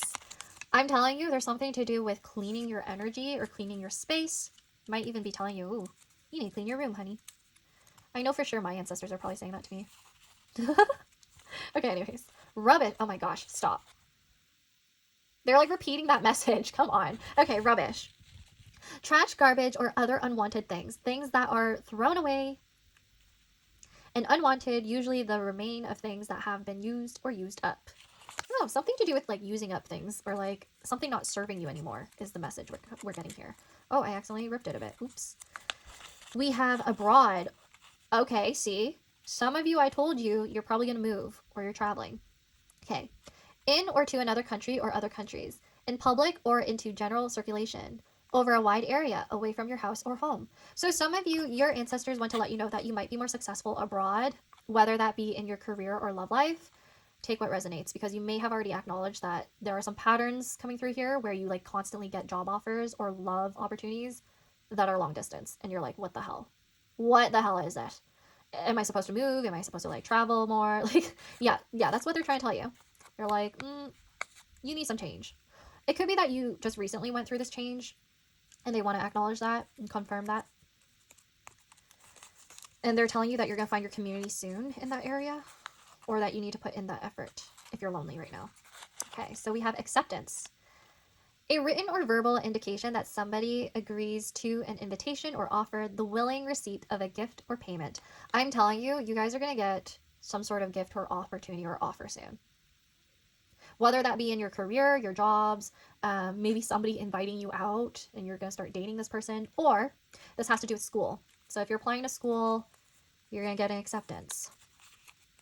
You're going to succeed. Admire. See, I'm telling you, there are so many people who admire you and you're actually meant to be recognized or like famous in the future or something. By the way, if you do become famous, can you like please comment under this video or like shout me out and be like, ASTROG L told me this would happen. Well, really, it's your ancestors, but like, you know what I mean. To regard somebody or something with approval, appreciation, or respect. To look at somebody or something beautiful or attractive with enjoyment. Ooh, a lot of you are really attractive, like conventionally. A lot of you are attractive. Maybe that's why you're going to be very well recognized. Like people are just going to be like, oh my God, you're smart and you're hot. Sorry, that's just, someone said that. Like someone's coming through and saying that, okay? That's so funny. The next one is height. Oh, interesting. The top or highest point of something, a high place or position. Ooh, especially one where somebody can see a view or how high up he or she is. You are meant to be in a high position, pile number one. I definitely feel like your status is going to like increase or improve. There's a possibility that you're going to be well connected to someone soon, and they're going to help you with your career path or your love life. They're like going to introduce you to someone. And the last one is saddle. A padded seat for a rider on a vehicle. There's something to do with vehicles. Okay. Vehicles such as a bicycle, motorcycle, or tractor. The part of an animal where a saddle is placed. Okay, so there's something to do with, I guess, some sort of journey that you're on. Saddles, to me, it has to do with safety and comfort. So it seems to me like your guides, or your ancestors specifically, are letting you know that when you fall back, you will be cushioned. Your butt will be safe. Like they're trying to tell you that. They're trying to be like, don't worry, you could fail, you could fall, but you will always come back. Oh, they just said to me, tell them. Wait, what was that again? What the saying was like, it's a Japanese saying. It's fall 7 times, stand up 8. See, I'm telling you, the number 8 is very significant in this reading. You might be seeing that number a lot. You might be seeing the number 7 or 8 a lot recently. You could be in your 7th house perfection year if you are into astrology and you know Hellenistic houses. I might go into that later in the future. But you might be in the 7th house or 8th house perfection years, depending on your age. So in Hellenistic astrology, depending on your age, there's a focus on a specific house in your natal chart in that year. 7th house has to do with like focusing on relationships, and then 8th house has to do with your debts and other people's money and loans. So there's something around that, your finances, and also contracts and relationship with people. That's coming through very soon. And yeah, you might sorry. Oof. Yeah, I just felt like a tickle in my throat. That's weird. So the other thing I'm getting is that you might have 7 or 8 as your numerology. So you might want to look that up as well, is what they're saying. Anyways, that is all I have for you, pile number 1. This was a very long reading, but anyways, I hope you enjoyed it. I hope you enjoyed getting to know how your ancestors viewed you, who's looking after you, and what they wanted to let you know. Now, I hope I'll get to see you next time, and take care. Oh, also, please remember to comment, like, or subscribe, or share this video, because it helps me a lot. I noticed that a lot of you watch my videos, but aren't subscribed. In fact, my algorithm, no, not my algorithm, oh my gosh. My analytics said that around 90% of you do not aren't subscribed to me, even though a lot of you watch. And I'm like, what the heck? That's a lot. I'm sad. But anyways, just letting you know. Okay, now see you next time. Bye. Take care.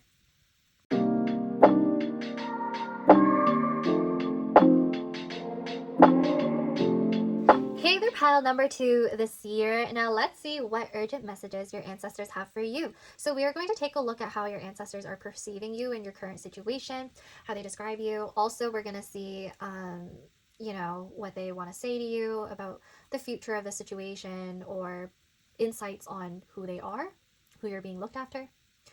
The last pile was very long. I'm pretty sure I recorded 2 hours of footage for them, so I just know this whole video is going to be probably my longest. But it seems like all of your ancestors really want to yap.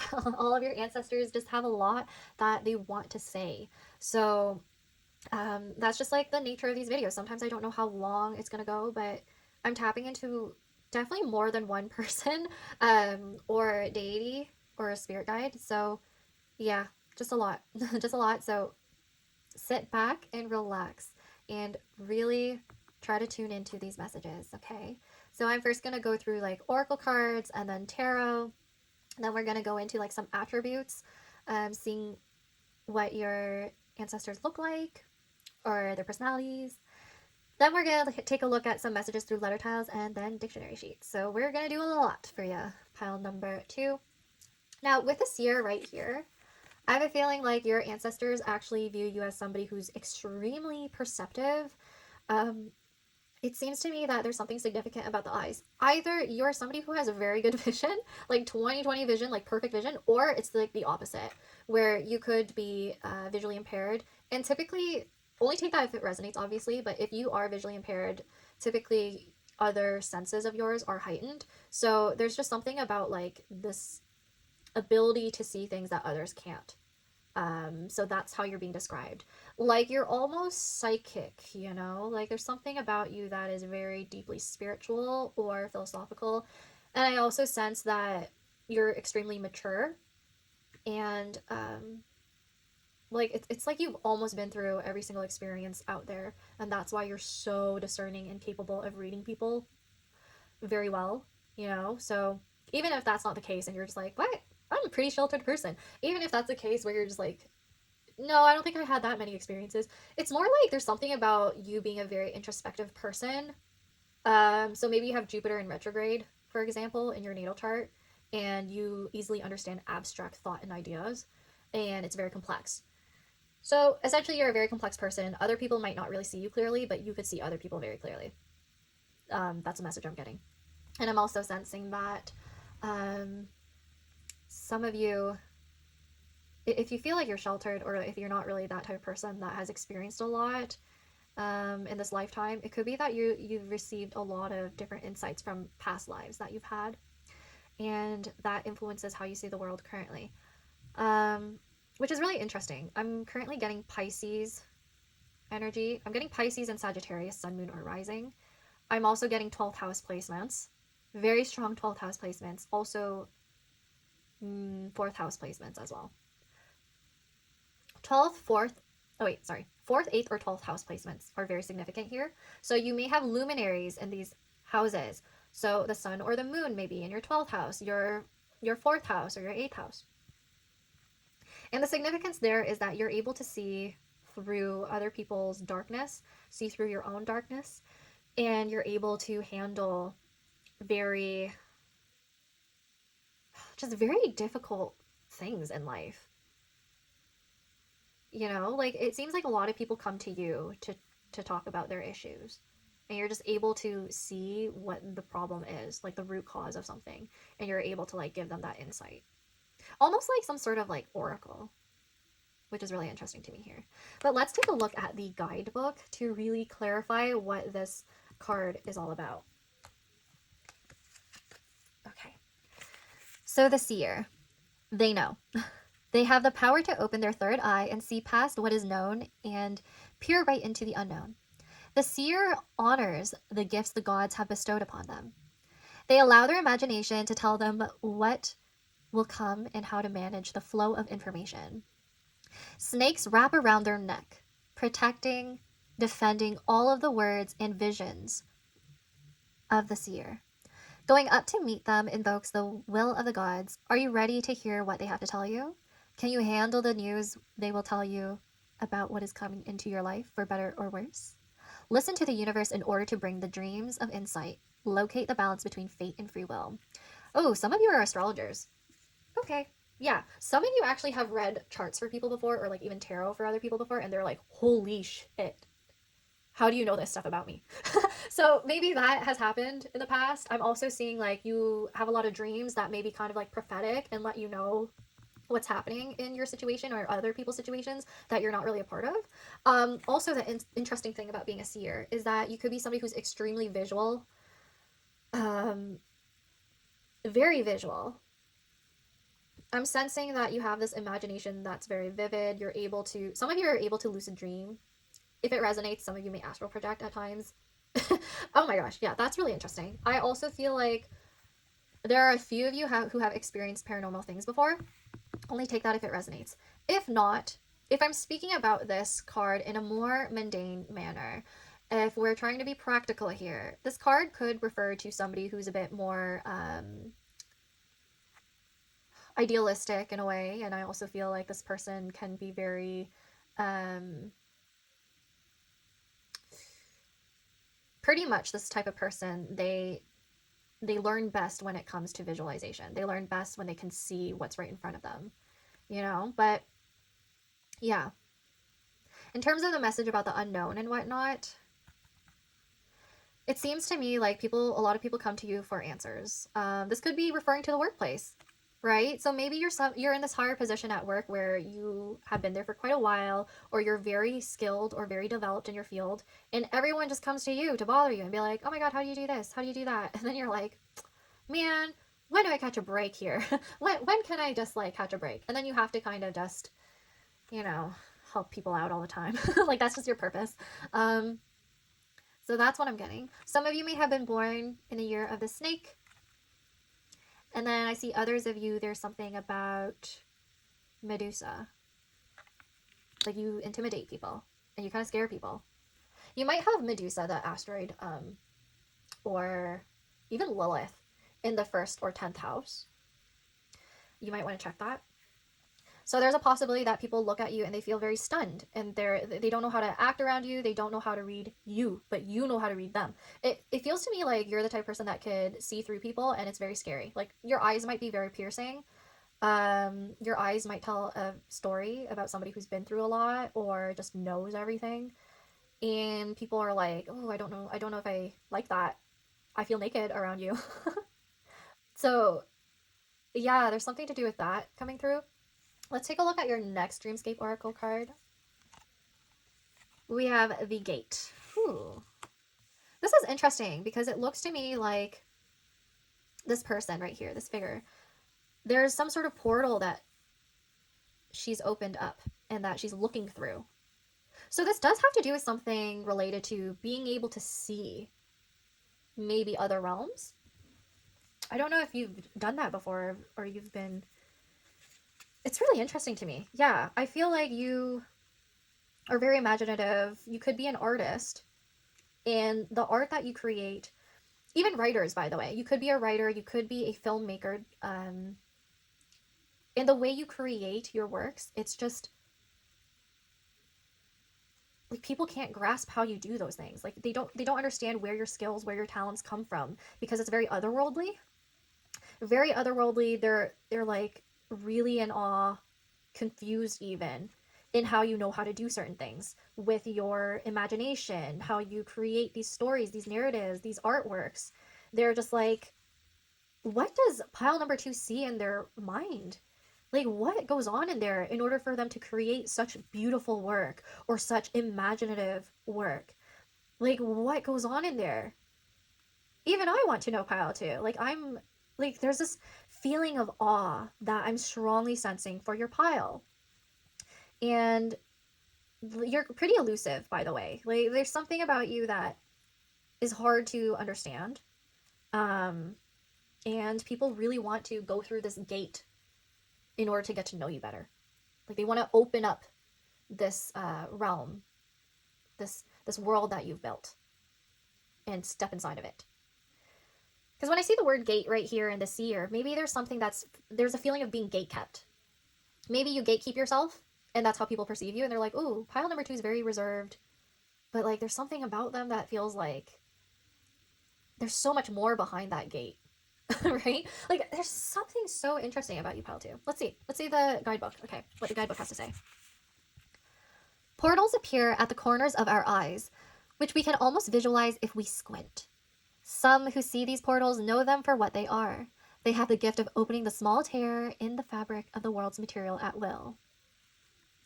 The woman at the gate steps towards the rip, and her fingers find the edges of the gate. She reaches out and traces the portal's edges, and gently she tugs the sides apart. The space opens. The air's salty scent teases the corners of her lips as the soft sounds of ocean waves flow into our world.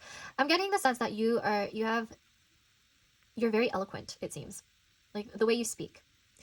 Anyways, she continues pulling open the portal until there is a window big enough for someone to step through. She smiles out to the other side and walks away. The portal is open and now waits to welcome the traveler. Look deeper into the situations. What you want lies on the other side. Just step through. Okay, oh my gosh. I'm getting a few things from this. You may be a Mercury in Pisces. You may have Mercury in Gemini or Gemini Sun, Moon, or Rising. Yeah. And the reason why I say this is actually because Gemini travels through both heaven and hell. Like, the traverse through different realms is, Mercury. Gemini is like duality or whatever. Like, you are able to see many different sides of things. And you're able to somehow put that all together and create something that's very cohesive in your work, in your speech. Like, you may be the type of person that sees contradictory sides, and then you're like, okay, but there's a root issue at hand here. There's a root problem, there's a root cause, or there's a main message, and you're the one that's able to elevate that or bring that forth. You're able to see things that other people can't. You are the messenger. Pile number 2. Some of you may actually be journalists. Some of you may actually be news reporters, bloggers, people who write, have their own subscription-based like podcast or information-based jobs. I'm also seeing that you may be a person who's working in the field of education. So anything to do with knowledge, information, social media, anything to do with information, communication, traveling. That is what your guides are telling me right now about you. So let's take a look at the rest of your oracle cards to see what else they want to say about you. They also just said to me, tell them to pay attention to their dreams. Okay, around the time that you watch this, pay attention to your dreams. Okay. The elements. Okay. And then restoration. Ooh. That's interesting. Wait, let me look at this. There's something about her appearance that just looks very fierce, and like the way she's breaking the fourth wall. It's very similar right here. Like her hair. Oh. It really does look like you see through people and things, like situations. Like, for example, if there's like fake news or misinformation traveling really quickly, you're able to pick up on that. You're like, no, I don't believe in that shit. I could see what's happening at hand, and that's propaganda. Like, that's one example right there, where you're like, oh, I could sniff through the propaganda. That could be you, pile number 2. You're like, no, none of this bullshit. I could see through it. You're very intelligent. Okay, so with the elements, there's like 3 different people here. Oh, interesting. So You or your guides actually might have tattoos. Just very piercing eyes. There's a possibility that you inherited very piercing eyes from your ancestors. Like there's someone in your ancestry that like has very fierce eyes, and like it might look kind of scary. It might look kind of scary. I don't know if you've seen them before. Actually, you might have actually seen your ancestors. Is what I'm getting. You may have seen them in your dreams. They may have come forth to you before, and you got scared. Is what I'm getting that imagery where like they just popped out like almost like a jump scare in your dream, and then you're like, ah, who are you? And then they're like, hey, don't be scared, it's me. I'm trying to protect you. Oh my god, it's so wholesome, but kind of funny. They're like, why is everyone scared of me? Oh, they're so precious, pile number 2. Some of your guides are very precious. I'm gonna take a look at the guidebook for this one. So, yeah, because these are related to different mythologies, and I might actually pick up on where you're from, where your guides are from, or ancestors. Okay, so we have the restoration card right here, and it says, the Hu Li Jing of Chinese folklore are fox spirits whose shape-shifting powers grow stronger as they age. With resonances in Japan and Korea as the kitsune and kumiho, respectively, the Hu Li Jing most often take the form of young women who lure men to death using powers of seduction. Oh wait, that reminds me of when I mentioned Medusa to you. Okay, I'm gonna go back to that, by the way. In order to stay immortal, the Hu Li Jing feed on human life. Older Hu Li Jing could shapeshift into men and women, old and young. When this card is drawn, be aware of where and to whom you devote your energy. There are things in life that might appear attractive or even sexy, but they may not be the best option for you.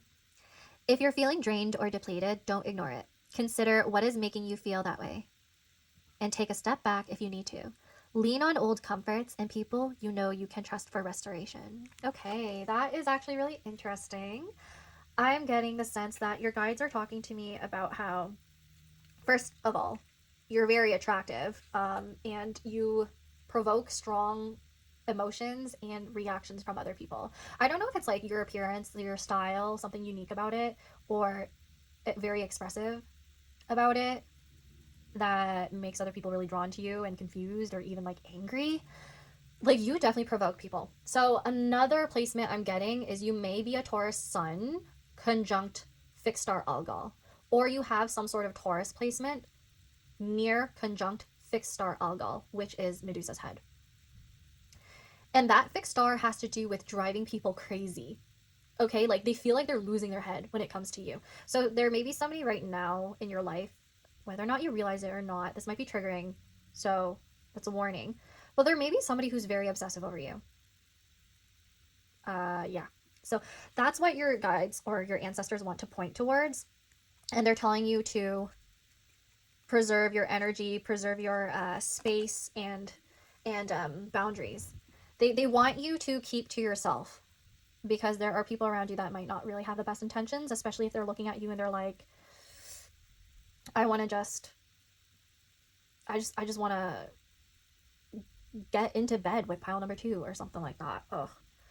I'm also getting that some people just assume that you put a spell on them, or like there's something darker about you that people, honestly, by the way, pile number 2, it just looks to me like a lot of people project onto you hardcore because they don't know that much about you.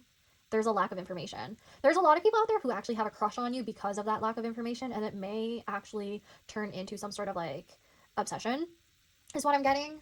Oh, yeah, I don't know how I feel about that. But yeah, so from this card, there's a possibility that you are East Asian in ethnicity. You may be Chinese, Japanese, or Korean, so take that if it resonates. Or you may live in those areas currently. You don't actually have to be that ethnicity. You may just be located or traveling there right now. We also have the elements. So elemental fairies are associated with the 4 classic elements: air, fire, water, and earth. When these elements are in balance, the physical world is healthy. As a result, the spiritual world is too. Elemental fairies are everywhere, guarding everything from our beaches and mountains to our backyards and gardens. If you've ever felt peaceful sitting by the water or under a tree, it's likely that the elemental fairies were nearby working their magic. When this card is drawn, it's a sign to spend more time in nature. Plan a picnic with friends or go on a hike. The benefits of being in nature are numerous and have been scientifically proven to improve mental health. If you want, take a journal with you to help you stay present. Jot down the answers to these questions. What around you can be considered air, fire, water, or earth? How do these elements make you feel? Okay, so what I'm getting here is that with the elements and restoration, there's a need to ground yourself in your own reality. So I'm getting with the seer and the gate. Yeah, you're somebody who's very visual and can be idealistic and really in your own mind and seeing things through there. But you need to kind of set a boundary between what is illusion, what is your dream, and reality. So with that being said, there's a need to go out, maybe surround yourself with people who can help you ground yourself and be in nature. That's what I'm strongly feeling. I'm also getting that some of you may be BIPOC or even a part of the LGBTQ plus community. That's what I'm strongly sensing. There's also something about how a lot of the people around you may be very different than you, and you're somebody who's capable of bringing them together. That's what I'm getting. I feel like you're the type of person that like is into community organizing. You're definitely a visionary. So you could be somebody who does event planning. Could be somebody who is an artist and likes to hold or has held exhibitions before. Curation, I'm picking up on that. Creative industries. Yeah. Also, you may live in an area where there's foxes, or you've seen one recently, or snakes. There's something about being discerning around people, because snakes can have to do with people who are kind of deceptive or hiding their desires or intentions around you. With the seer, obviously, I feel like you are able to sense that, but maybe your guides and your ancestors are trying to tell you to pay more attention to that stuff. And they're like, you need to trust your intuition. Like, you need to realize that your dreams have more to them than you realize. Especially with the shape-shifting energy right here. Like, somebody is, like, being fake around you right now, and they're trying to... like I feel their frustration right now. They're trying to tell you, like, maybe one of your friends has been kind of dishonest around you, so only take that if it resonates, but yikes. Ooh, there's a specific situation that's coming through that they're talking about to me. So for someone here, there's, like, a person in your friend group who you just see them platonically. You're like, this person doesn't like me. We just hang out with each other a lot. And we enjoy each other's company. Just a second. Okay, I'm back, pile number 2. You probably heard the fire alarm. I'm actually going to keep this in because I think that was just... it kind of is signaling you need to be aware of something. It's alerting something to you. Anyways, this person who I'm trying to talk to you about, there's just someone in your circle that you need to be aware about. Like, you need to be discerning about them. You think that they're not suspicious or anything, but really they are. This is a different scenario for many of you. It could literally be somebody who's kind of like crushing on you and wanting to be in a relationship with you, and they're holding their emotions back. But for some of you, it's something a lot more... there could be something about their personality or their intentions that aren't very clear at this time. That's all I'm going to say. So let's take a look at your next oracle cards from the Literary Witches Oracle. We have the Creature's Paw. Kind of makes me think about like a fox and their paws. I'm looking at the hands all over here. We also have the, oh my gosh, we have the eye. So there's definitely something about your third eye or the way you're able to see things. You may have very significant like features, like your hands, your nails, or your eyes. Maybe there's something spiritual about those things. And we have Janet Frame, belonging. What is she holding? Oh, this is like an eel or something that she's holding on to. There's butterflies. What are these flies surrounding her? That's interesting. I think she's like in a swamp or something like that. Some of you actually have red hair or like more orange toned hair, like shorter hair. Some of you have an afro. Okay, so maybe dyed hair, blue or green, or like silver hair. That could be describing your guides as well, by the way, instead. There are a few of you that just like to have your hair up, right? Some of you like to have your hair up or have your hair longer and it's wavy. I'm getting that there's quite a few of you who have wavy hair, some in different like levels. Like some of you have 4C hair, is what I'm getting. Yeah, so take that if it resonates. I'm also seeing very beautiful, again, very beautiful piercing eyes. You might like to do your nails a lot. Yeah. Yeah, okay. I have to take out the guidebook for this. Mainly because I want to look into the messages a lot more. The details. So, starting off with Janet Frame, belonging, being at home, being a stranger, knowing yourself. Janet Frame was born to a large, poor family on a New Zealand farm. Her brother had epilepsy, and 2 of her sisters drowned in adolescence. Misdiagnosed with schizophrenia, Frame spent most of her 20s in psychiatric wards, receiving 200 electroshock treatments. Oh, that explains this eel. Electroshock treatments and narrowly escaping a lobotomy. Oh my gosh. After her release, she pursued a solitary life and wrote autobiographical fiction about hospitalization and the displaced self. That's interesting because I feel like there's a possibility quite a few of you may be marginalized.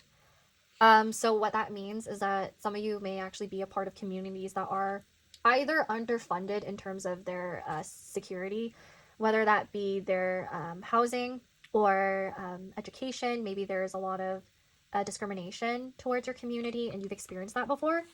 Displacement can have to do with the fact that you were like a migrant or your family members were.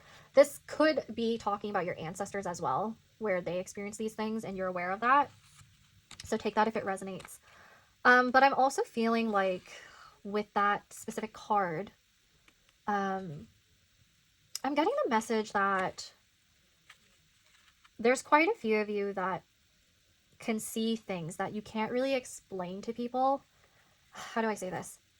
So Janet Frame was considered misdiagnosed as schizophrenic, right? So there's a possibility that you could see things, but really you're just very susceptible to paranormal activity, spirits and whatnot.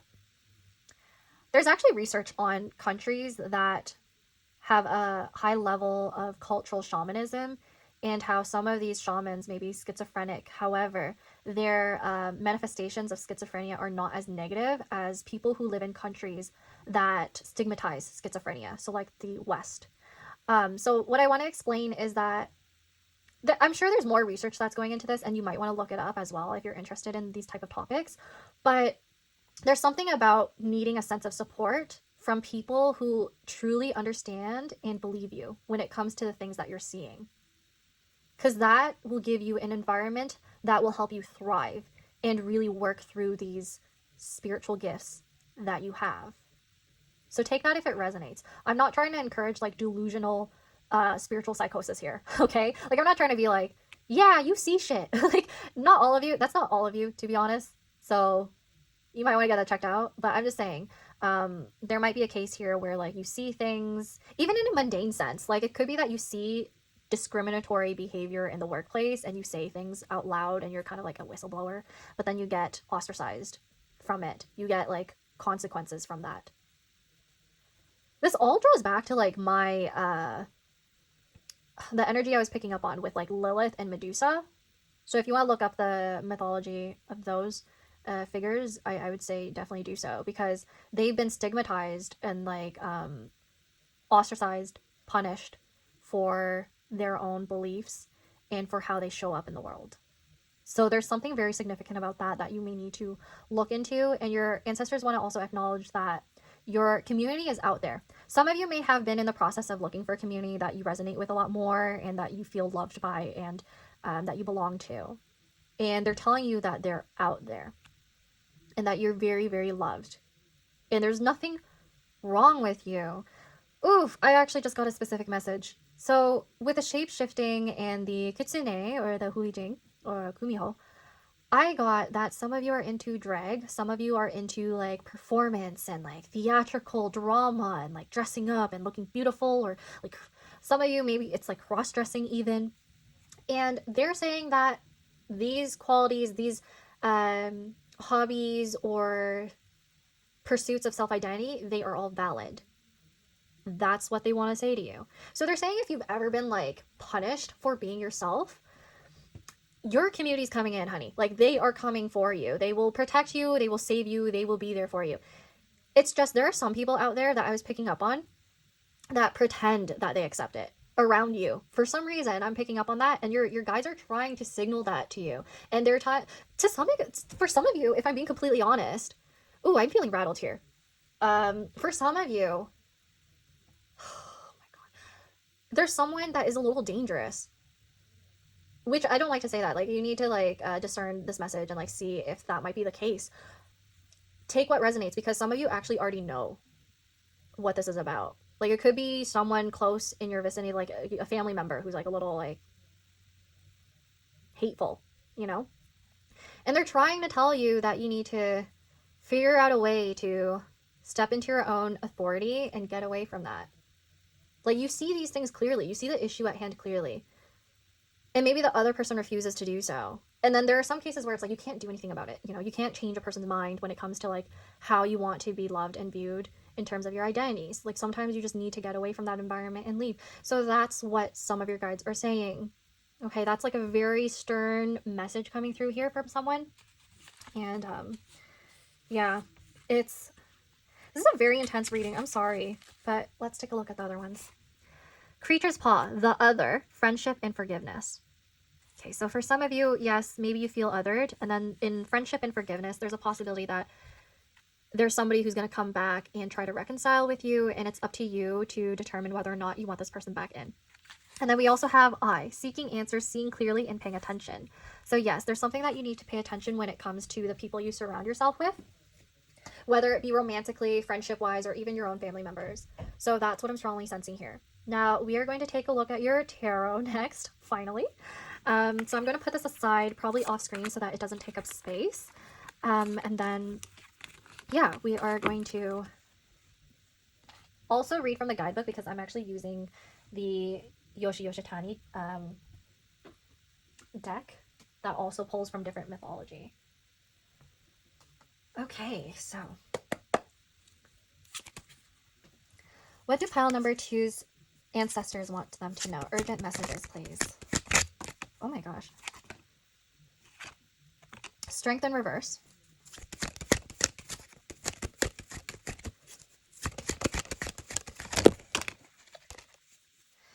We also have 5 of Wands reversed, Page of Cups reversed.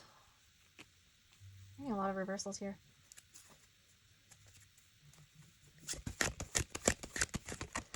Urgent messages, please. 6 of Swords, upright.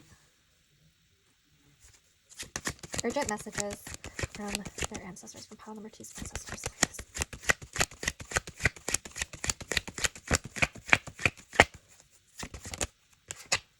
Queen of Coins. This could be you, your ancestor, or even a mother figure. Okay. And then the bottom of the deck is the Hierophant reversed. So this has to do with unconventional foundations. Hierophant reverse has to do with like a release of tradition as well, or unstable foundations. Can have to do with religion, or it can have to do with your own culture background. That's what I was saying. There's something unconventional about you that kind of triggers other people, and your ancestors are saying that. Let's see. It could also have to do with a lack of authority in your life, or even like feeling as though you are being misguided, or there's someone here in this situation that's misguided. But let's see. I'm getting with Strength reversed, and then 5 of Wands and Page of Cups reversed. There's a conversation that you may be avoiding, or someone around you is avoiding. And that has to do with conflict and their emotions. There's a lack of nurturing here. There's like this like built up resentment from someone around you. You may have been recently estranged from someone. Maybe not recently, maybe a few months ago, because I'm getting that with the Pentacles. Oh wait, no, this is not Pentacles. Those are the moons. My bad. This is a Page of Cups. I think I was referring to the Pentacles or coins and the Queen of Pentacles here. Okay. And the Hierophant is also Taurus. So it's slow moving energy. Slow moving. Stubbornness. I'm getting stubbornness. Taurus, Virgo, or Capricorn, Sun, Moon, or Rising. That's someone here. And I'm also getting Leo. I'm getting definitely Leo or Sagittarius and Aries, Sun, Moon, or Rising. Okay, now that we got that all, all laid out. Okay, in my throat chakra, like I'm kind of like burping during your pile, reading your pile. So there's somebody who wants to say something. Oh my gosh, there's somebody in your life who wants to say something to you, but they won't because they're stubborn. It could be you, if I'm being honest, that they're referring to. They're just like, oh, you're like not acknowledging this conversation that needs to be had in order for you to heal and move forward in your life into a more free-flowing type energy where you're more relaxed and you feel more stable. Like there's this lingering instability that they want to point to, and I don't know if it's like referring to somebody that you like are having conflict with currently, or a few people, because 501s has to do with more than one person. I do think it has to do with family though, or like close friends that you've known for a while now since you were younger. Because this specific card, I believe it's their brothers, I think. Yeah. In terms of the guides that are coming through, I'm seeing a lot of women. I mean, for the other pile, there were men that came through, but yours is mostly women and maybe a younger male. Oh, right. Okay. I'm so stupid. There's brothers or there's cousins who are masculine in energy. But I would say the most prominent are women. See, with a Hierophant. Yeah. Let's actually look into the guidebook, and then I'll get back to like interpreting, because I feel like there's something significant here that I need to look at when it comes to mythology. So let's take a look at the Hierophant first. It's in reverse. So, White Buffalo Woman, North Dakota or Lakota deity. So someone here may be native, or someone around you is native, someone significant. The Hierophant is a divine figure and teacher who shares the rules, rites, and rituals to follow as a community. I did mention a lot about community earlier. There's a place for everyone, and everyone in their place. She encourages the comfort and support of the group, the path well trodden. Now, reverse is bucking trends, vulnerability, feeling adrift, and blind faith. Okay, yeah, so there's something to do with the eyes, seeing something or not seeing something in your reading. With the Hierophant reverse, not seeing something clearly, I feel like, again, this has to do with unconventionality. Six of Cups can have to do with your siblings or your past, your childhood.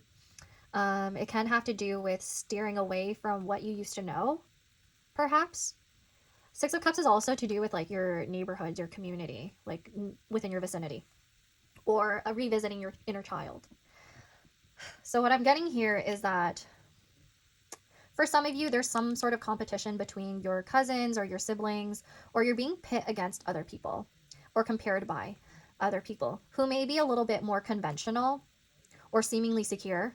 And then there's someone here that's talking about how you are just so different compared to like what they normally understand, which is why they are very stubborn about like whether or not they offended you, or whether or not they're right for treating you a certain way or talking to you a certain way that you didn't like, and then you seem to have upheld some sort of boundary, and that's been kind of like festering in their mind, and they're just like, I don't understand, like what did I do, what did I do wrong? And your ancestors are trying to tell me that you were right to uphold this boundary. You're not wrong to do that. However, they feel as though you're holding on to some poison. You know how the snake came up before? And you know how the eel had to do with like electric shock? And Janet Frame had all of these like misconceptions kind of like projected onto her, or like not projected, but like pushed onto her. I feel like you're holding on to very negative feelings from the past. And it's making you, like, it's making it a lot harder for you to feel secure within yourself, because it seems like there are moments where you're like, okay, and then all of a sudden you're like reminded of this person or people who have hurt you. And like your ancestors want you to let go. They want you to pour out all of this poison. You know, like I feel like there's something about they're like, you're poisoning yourself. You're like hurting yourself from like holding on to this anger and not forgiving and letting go. Or more so like forgetting, because they know like for quite a few of you, depending on the situation, you probably can't ever forgive this person or people. You just have to like forget about it somehow, or like rewrite or rethread your fate into something more positive, is what I'm getting. But yes, to the guidebook. I need to look into more. So let's see.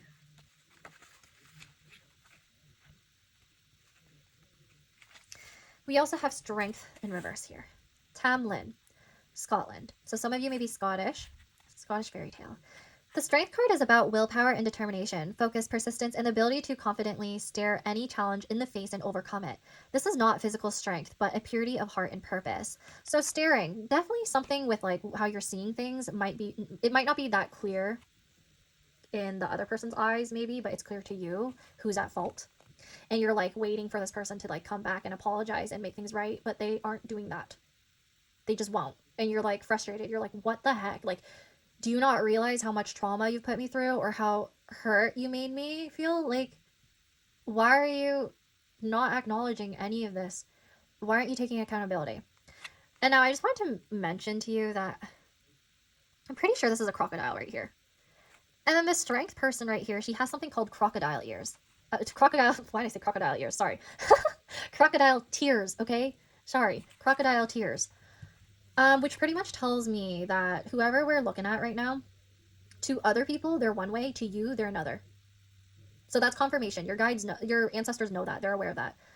And they are trying to reassure you that you're seeing things clearly. You know. You're not crazy, okay? Pile number 2, you're not crazy. No. You know that this person that we're talking about, they're like the fox. They're very, they shapeshift. They're one way to a community of people. They're one way to another. To you, they might be very cruel and like talk negatively about you and your identity. But then to other people, they're all like, oh my gosh, like, yes, I'm so proud of them. But you're like, the other day you just told me to fuck off. You hated me. Like, right?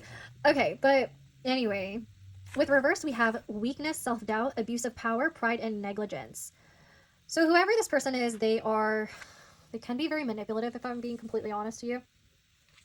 I don't like seeing this. Your pile is very intense. I'm so sorry. I'm very sorry that's what's coming through for you. And it seems like you're going through a lot because of like a specific person or people. And that's very unfair for you, pile number 2. But I feel like your ancestors just want to let you know, they're like, we're on your side. We understand why you're like upset. Okay. So here, Page of Cups. We have this in reverse right here. You may be Filipino, so from the Philippines. Bakunawa and the 7 Moons. The Page of Cups is connected to emotions and expresses himself wholly with youthful purity. In this card, one of the 7 young moon siblings plays with Tu Ershen, the Chinese god of same-sex relationships, who ties the red thread of fate that connects lovers. Ooh. For some of you, this has to do with your relationships.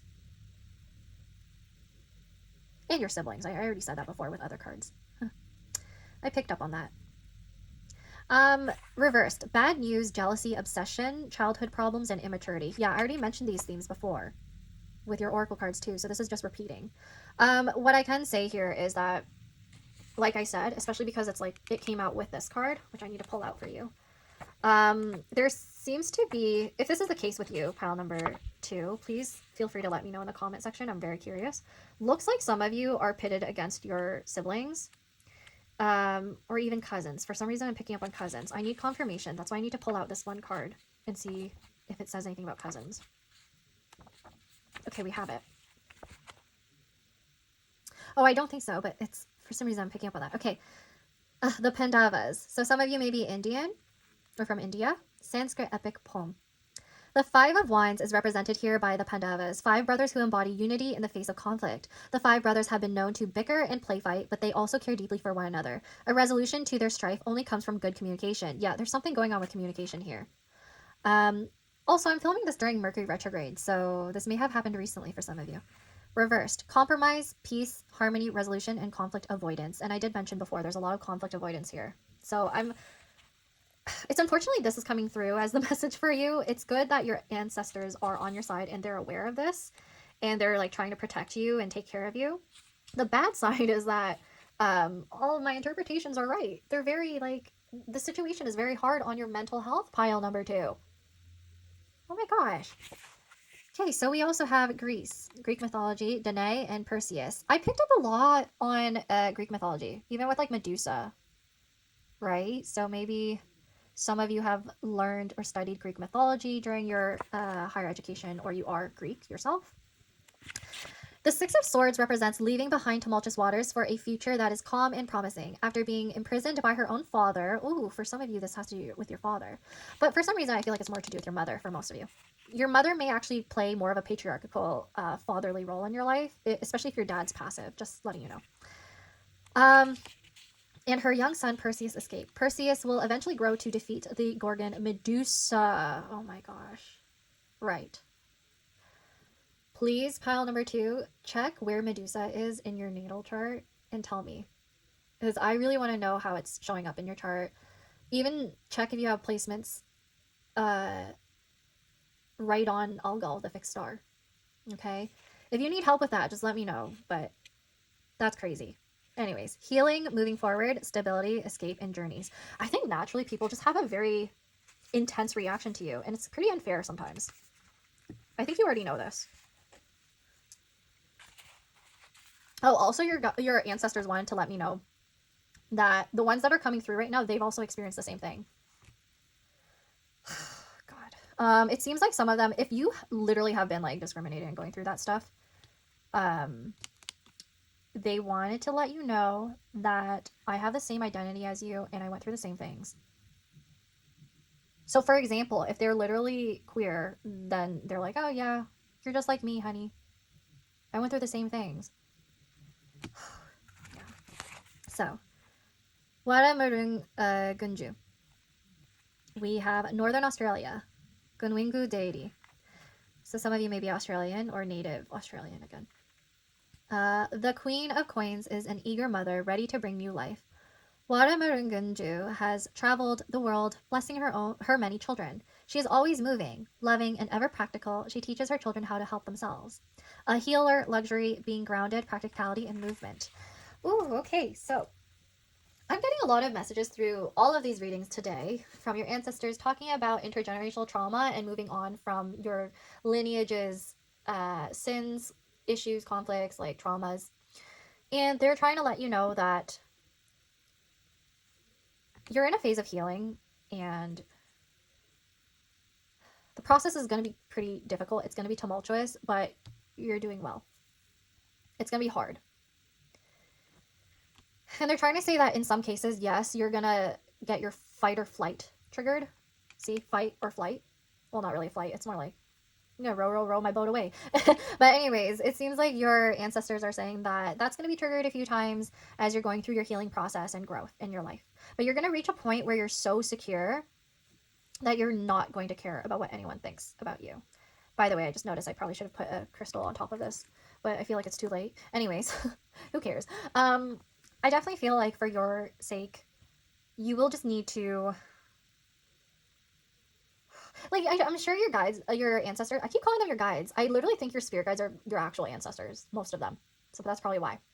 So I feel like your ancestors are often like trying to protect you, and they're trying to push you forward in your life. They're trying to find ways to not have you constantly be reminded of pain that you've had in the past, and they're trying to help you move on. They're trying to help you maybe even physically move on, like away from these people. And they're telling you that if you actually thought about moving, like to another country, city, province, state, district, prefecture, whatever you call it in your country, then you should do it, because you might actually succeed more when you're away from your family. In fact, that actually might show up in your natal chart too. I don't know why I keep making like astrological references for the specific pile, but maybe you're into astrology or you've been interested in it and you should look into it. Because they're saying you're going to get a lot of your answers there. Maybe you're into astrocartography. So that has to do with like astrology around where you live. Like there's like a map that shows where all of your astrological placements are, where the planets are that will get triggered in your chart. So in some areas of your life, it might be triggering more issues than not. So there's a possibility that in your own hometown where you're living, where you're potentially living right now, there's a possibility you're not actually meant to live there any longer. And you might be overstaying because you don't feel like you belong. Like, it just doesn't make sense to overstay in a place where you don't belong. Am I right? So that's what they're trying to say to you right now. So let's move on and take a look at what your ancestors might look like and how they might act and who they are, because it might give you confirmation, especially if you likely know them, especially if they like recently passed on during your lifetime. So like I said, some of you may actually be, I think a lot of you might be native of your own country. Yeah. I'm seeing a lot of darker to like tan to darker skin tones, and I also see Greece a lot. I see India, so you could be from South Asia, and then Scotland, so it could be Scottish. You could have red hair. I think I mentioned that before too. Some of you have long hair but like to put it up, and then some of you have wavy hair. I said that. For the males here, a lot of you have dark features, like your eyebrows, maybe very noticeable. Some of you have facial hair. Yeah, okay, so let's look into this. So let's describe pile number 2's ancestors, please, and their qualities, just for some confirmation, or like, you know, if you're curious to know who's looking after you right now. They have a wide smile. Your ancestor has a wide smile. I feel like this also means like they're often smiling at you when they're around you. They're like, oh my god, I'm so proud of you. You're so cute. Yeah, I get that a lot. Oh my gosh, my hair is like in the way. So maybe there's something about hair. Okay. Let's see what else we have here. Spiritual or philosophical. I pulled out the last pile too. So yeah, a lot of you may be spiritual or philosophical, or your ancestor was. Very much so. I mean, that makes sense because the Hierophant came out. So they may have even been like a religious figure or a spiritual figure in your community. Entry level career or student. That makes sense with the page right here. So this could be describing you, or it could be that your ancestor, they passed on when they were at that level of their career, or they were a student. We have youngest child. Your ancestor may have been the youngest child, or there's something significant about the youngest child in this situation. We have reliable. That makes sense. We picked up on Taurus and earth signs. So this person is very reliable. We have comfortable style. I'm still picking up on Taurus energy. So comfortable style, yes. They like their comfort. Let's see. I got 2 here. Muscular. Ooh. Oh, this makes sense. With the 5, oh. Somebody works out. Okay. Cosmetics. There's something to do with cosmetics. So maybe your ancestor was somebody who has like tattoos. They had like makeup on a lot when they're alive. When they were alive. Muscular could mean that your ancestor was very competitive. They worked out a lot, or they were very fit because of certain like laborious activities that they had to do during their life. That's why I'm starting to think like we have both male and female energy come through now, or like non-binary.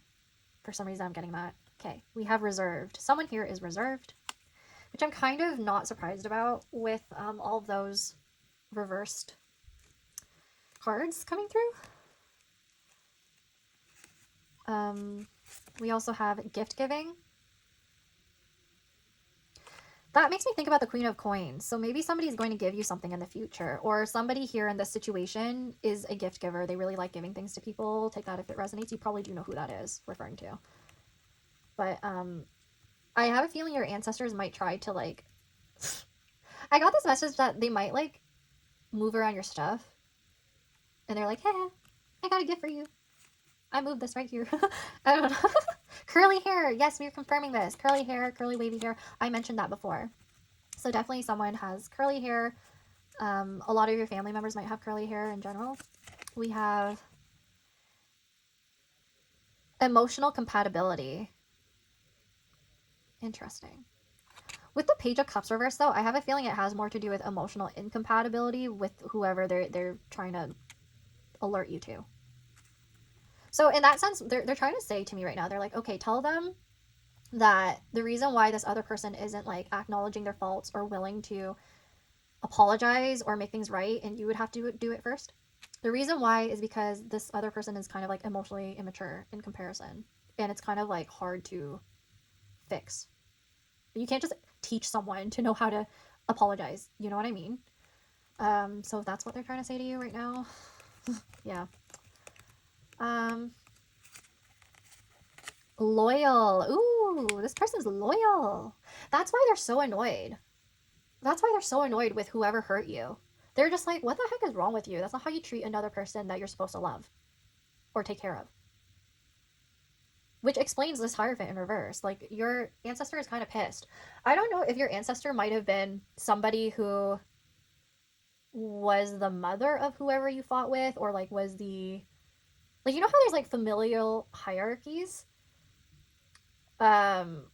Whoever hurt you must have been like the child of theirs or grandchild of theirs, and they're just like, I didn't raise you to be like this.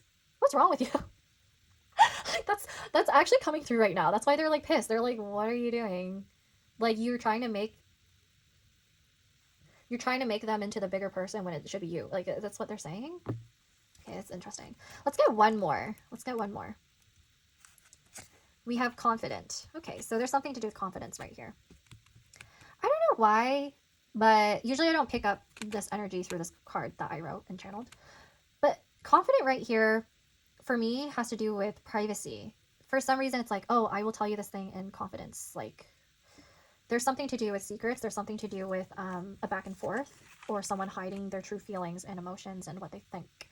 So that's really interesting how that's coming through specifically for that card. Now let's take a look at your letter tiles.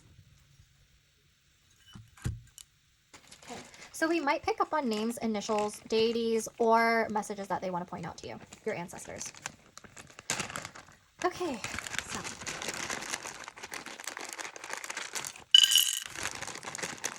they said after this, it's enough. Okay. This isn't a lot. Okay, whatever. They told me this is enough. Like, your ancestors don't really talk. Like, they don't really like to say much. They kind of repeat themselves too. No offense. Ooh, we have a blank projection right here. You can project any letter you want to make it into a meaning, to create a meaning. That's what I got. So the first word I saw was snug.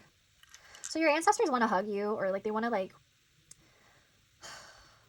They're saying that I'm sighing so much for this pile. Oh my gosh. Okay.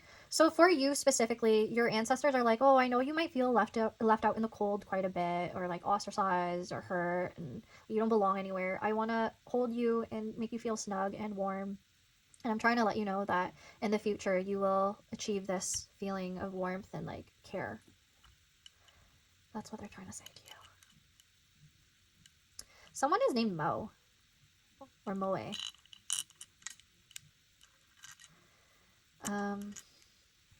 Oh, I got the word ube. So if you are Filipino, hello, ube came out for some reason. Maybe that's like something that they like to make for you. Like ube flavored things, like they're super into that. We have mob. So immediately I got like mob mentality. So whoever hurt you may have been in some sort of mob mentality when it came to like traditions, values, or specific societal perceptions. Yeah. I'm getting AU, so some of you may actually be from Australia. UAE. We have bug, so maybe there's somebody who's either kind of like parasitic to you, or bug could even mean that there's somebody who doesn't really want to bug you, like bother you. We have gun. So gun can have to do with like shooting your shot with something, or like trying to target something. I don't know. Take that how it resonates. And then we also have sun. So this is like about seeing something more clearly, which clearly you do see things. We have beg. Okay, so if there's a situation where you need to beg for like forgiveness, or for someone to apologize to you, or like acknowledge something, there's some message around that. Okay. Anything else? I don't know why they keep telling me knob. Like, what does that even mean? A knob? That's not how you spell it. Okay, knob or nog. Nog makes me think about like your intelligence or your brain. Maybe knob means something in a different language. I don't know though, honestly. Let's see. Oh, we have sob. So it's like somebody sobbing or somebody sad. It could be referring to like the crocodile tears I saw earlier. And then they're like, oh, this is like, they're just giving me a sob story. Okay. And yeah, that's all I have for you right here with this letter tiles. Now let's move into your dictionary sheets, and I think that's going to be all. So let's take a look. Okay, so I actually have like over 500 dictionary sheets that I went through and compiled here. So I'm going to choose this one. And then we're going to see which one I intuitively feel drawn to. I actually feel drawn to the Kuromi. So let's get out some sheets from this one. Okay, so some from the top, some from the bottom. I'm going to try really hard to...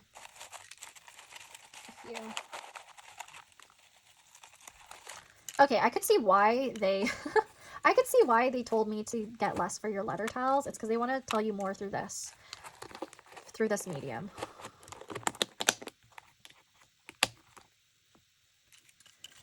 They like these more.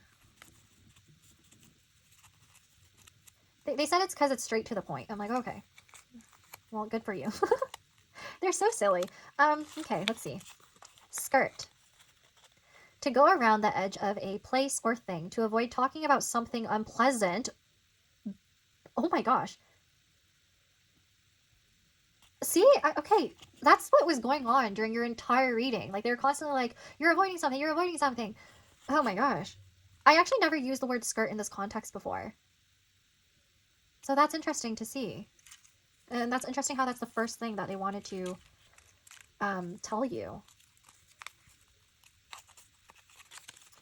Thief. Oh, thief. Somebody who steals something, especially one who intends to escape notice. Someone who steals something, an instance of stealing something is called theft. Okay. I'm telling you, your ancestors repeat messages a lot. But that's interesting. We have skirt and then thief. Oh.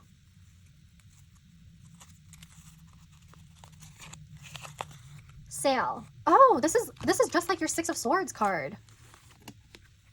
Right? Oh my gosh. So sail. To control the movement of a boat or ship, especially one with sails. To move smoothly or swiftly and usually in a graceful way. They want you to deal with this conflict or whatever in a graceful way. They don't really like how you're avoiding it or how the other person's avoiding it. Like, they want you to confront it somehow. Okay. Queer.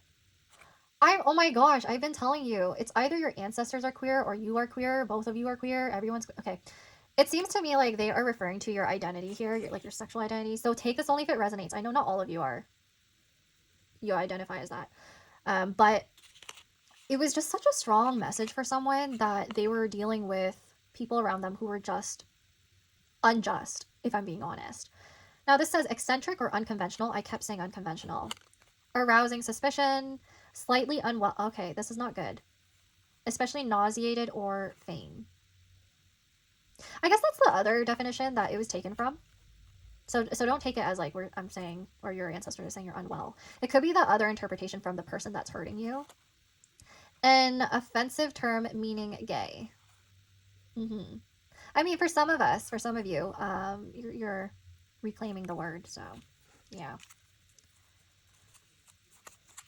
And I hope you know I'm not trying to offend you or hurt you. We have remind. To tell someone again about an event from the past or about a fact that they used to know. To help someone to remember something that they have to do. Interesting. I wonder what that means for you, pile number 2. Could be that you already told this person this stuff and then all of a sudden they act like they didn't know. And you're like, what the heck? We have racket, an illegal or dishonest money-making scheme involving activities such as bribery, fraud, or intimidation, a business, job, or activity of any kind. This may resonate with some of you only. Take that if it resonates. All I'm saying is I definitely think someone around you is kind of dishonest.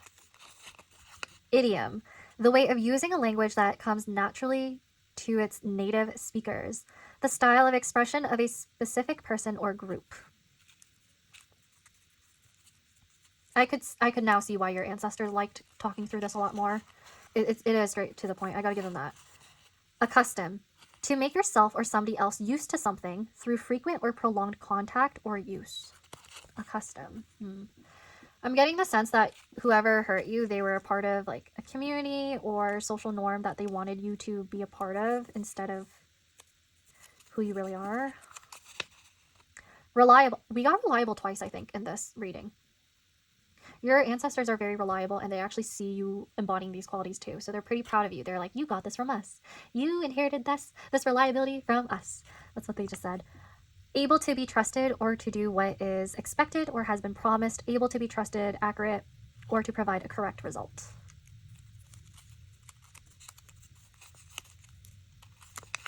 Bathroom. Huh, weird. A room containing a toilet and usually a bathtub or shower and a sink. Any room in a house or public building containing a toilet. Oh, they just told me. Someone was like, tell them to flush that shit down. I'm like, what the heck? Your ancestors are funny. What are you talking about? Okay, they're being silly. They're like, okay, this reading's been very serious. I want to make them laugh. I mean, I hope you're laughing. Okay. Forget. Oh, I mentioned this. I told you. Okay, I remember in your reading I said something about forgiveness, and I'm like, oh wait, maybe you can't forgive depending on the situation, but you can try to forget, is what your ancestors want you to do. So we have forget and remember somewhere here. Like, they're telling you that you're remembering things that you shouldn't be fixating on, which is like kind of frustrating, because they feel like you're like hurting yourself, is what I got. To fail or be unable to remember something or to do something. To leave something behind accidentally. To fail to give due attention to somebody or something. It could be that there's someone who forgot about you too and you're fixated on them and you're like, what the heck? Why'd you forget about me? Or like there's some situation with that right there. Now, this is all I have for you, pile number 2. All your ancestors have for you right now, pile number 2. I hope you enjoyed this reading. So please like, subscribe, comment if it resonated. If you want to clarify anything about this message that they're sending here. And I hope we'll get to see you next time, and take care. Bye!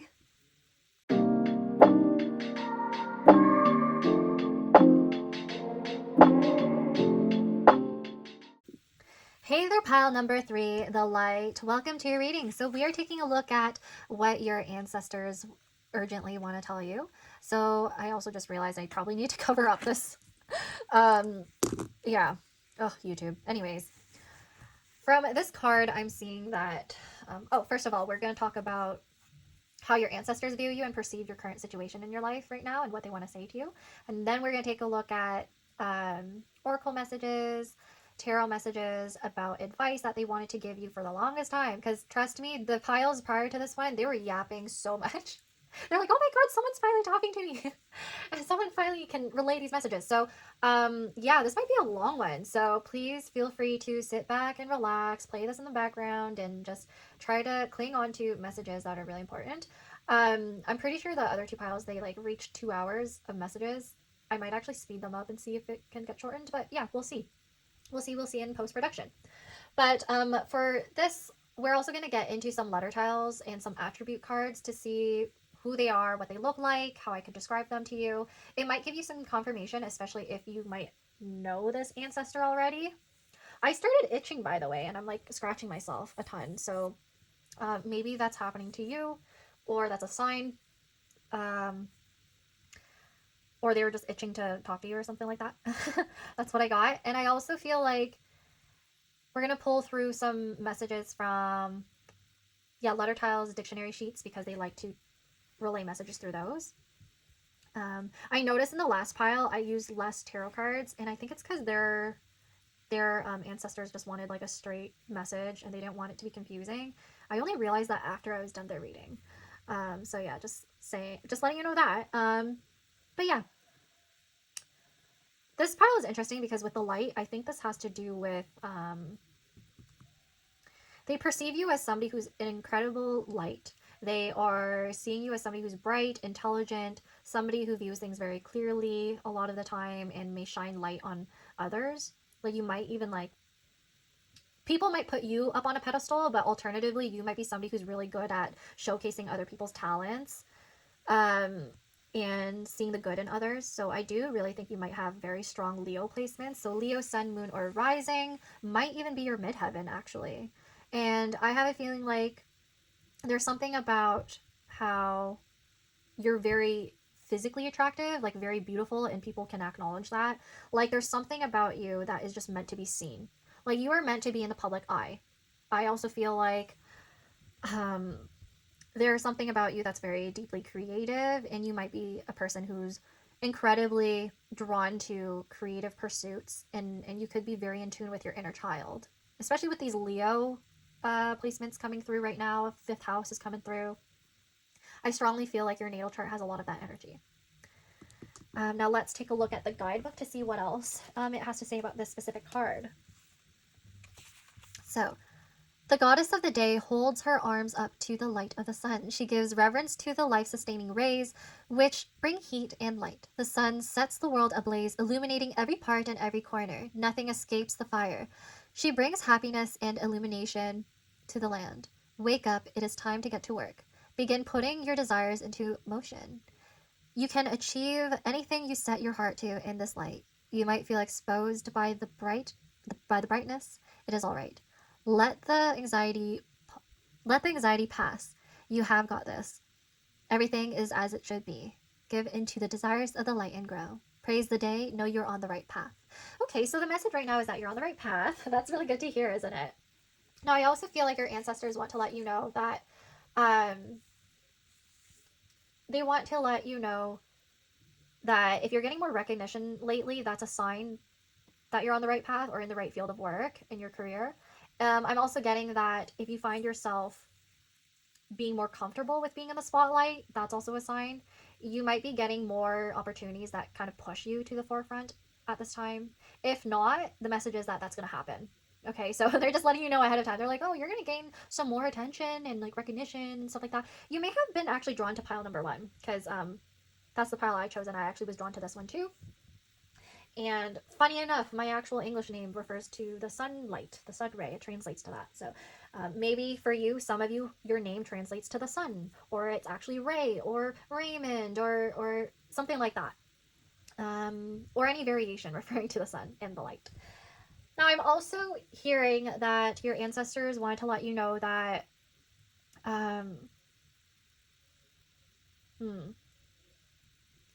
they're trying to let you know that there may be something in your life that you're not really seeing clearly. That's for some of you, but I feel like you need to pull more cards to see what they're really talking about.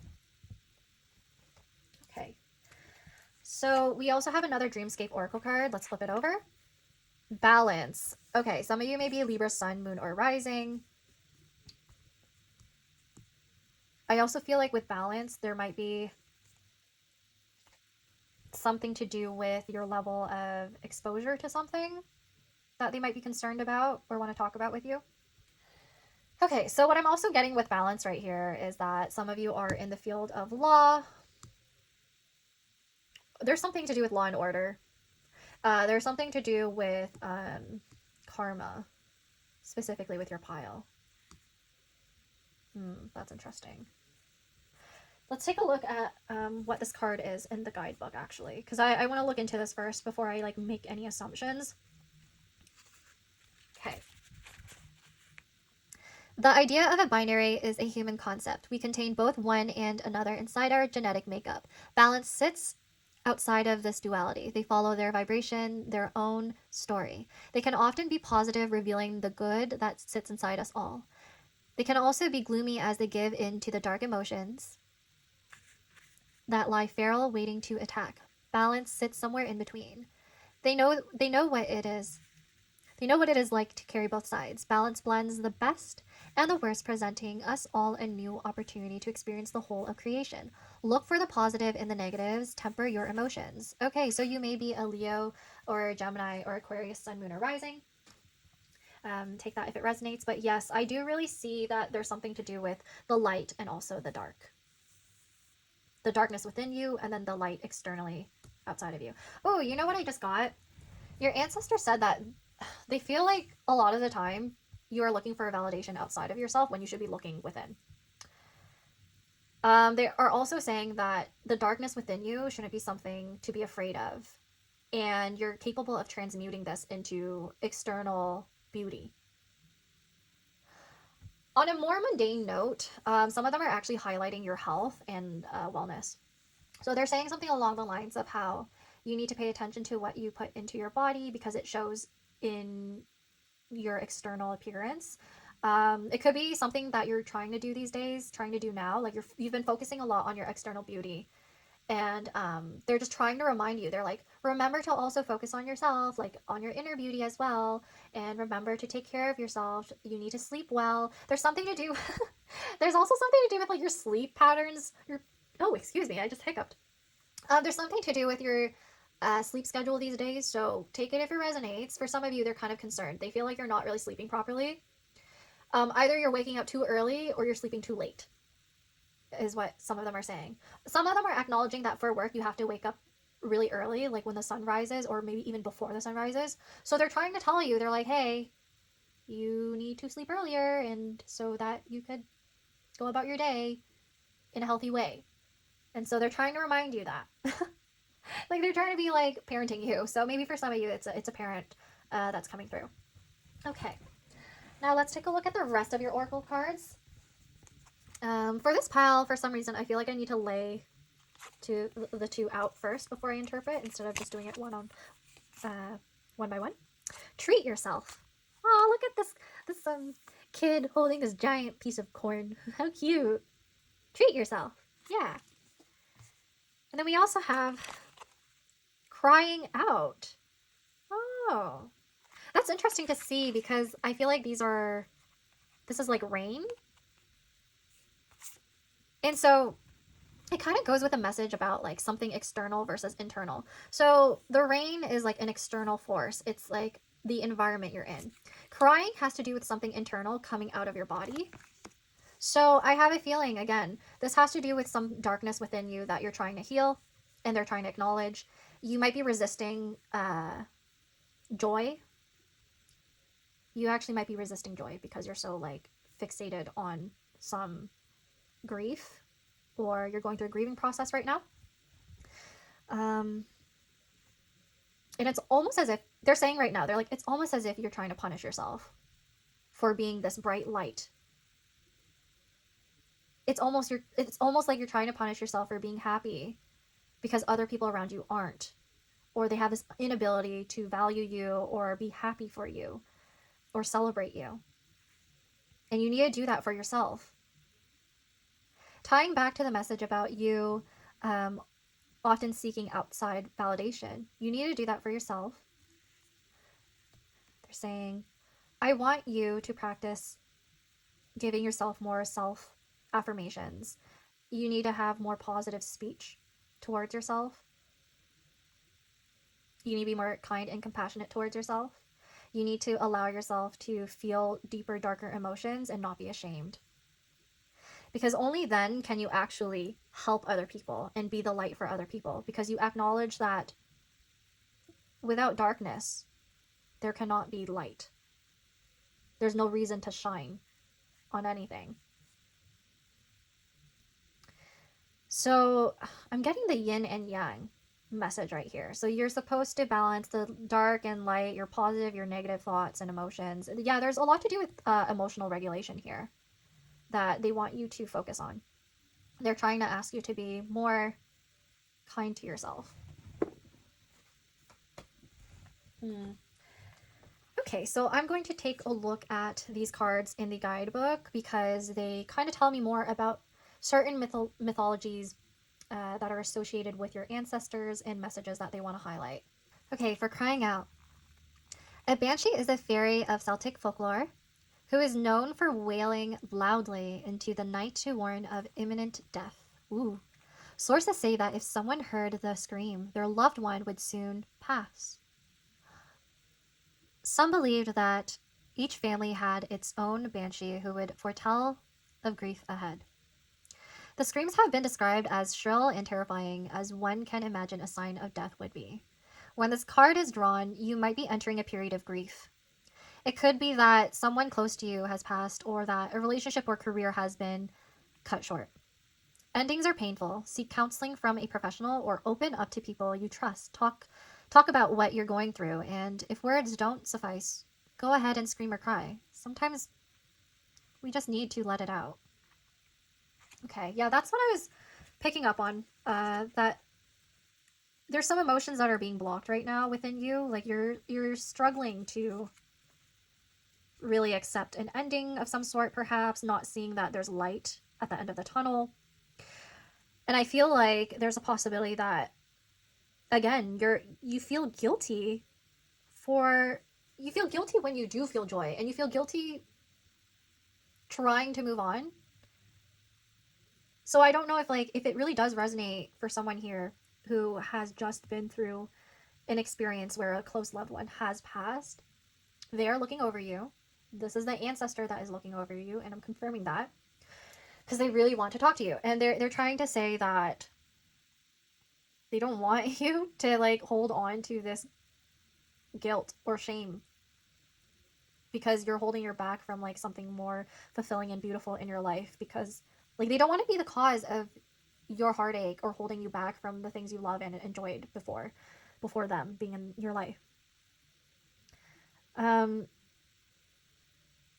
also sense that with the treat yourself card, like that's what they're referring to. They want you to move on, take care of yourself, and be happy, and do the things that you perhaps wanted to do with them. Like they want to live vicariously through you because they can, at a distance, at a spiritual distance, and they want to let you know that.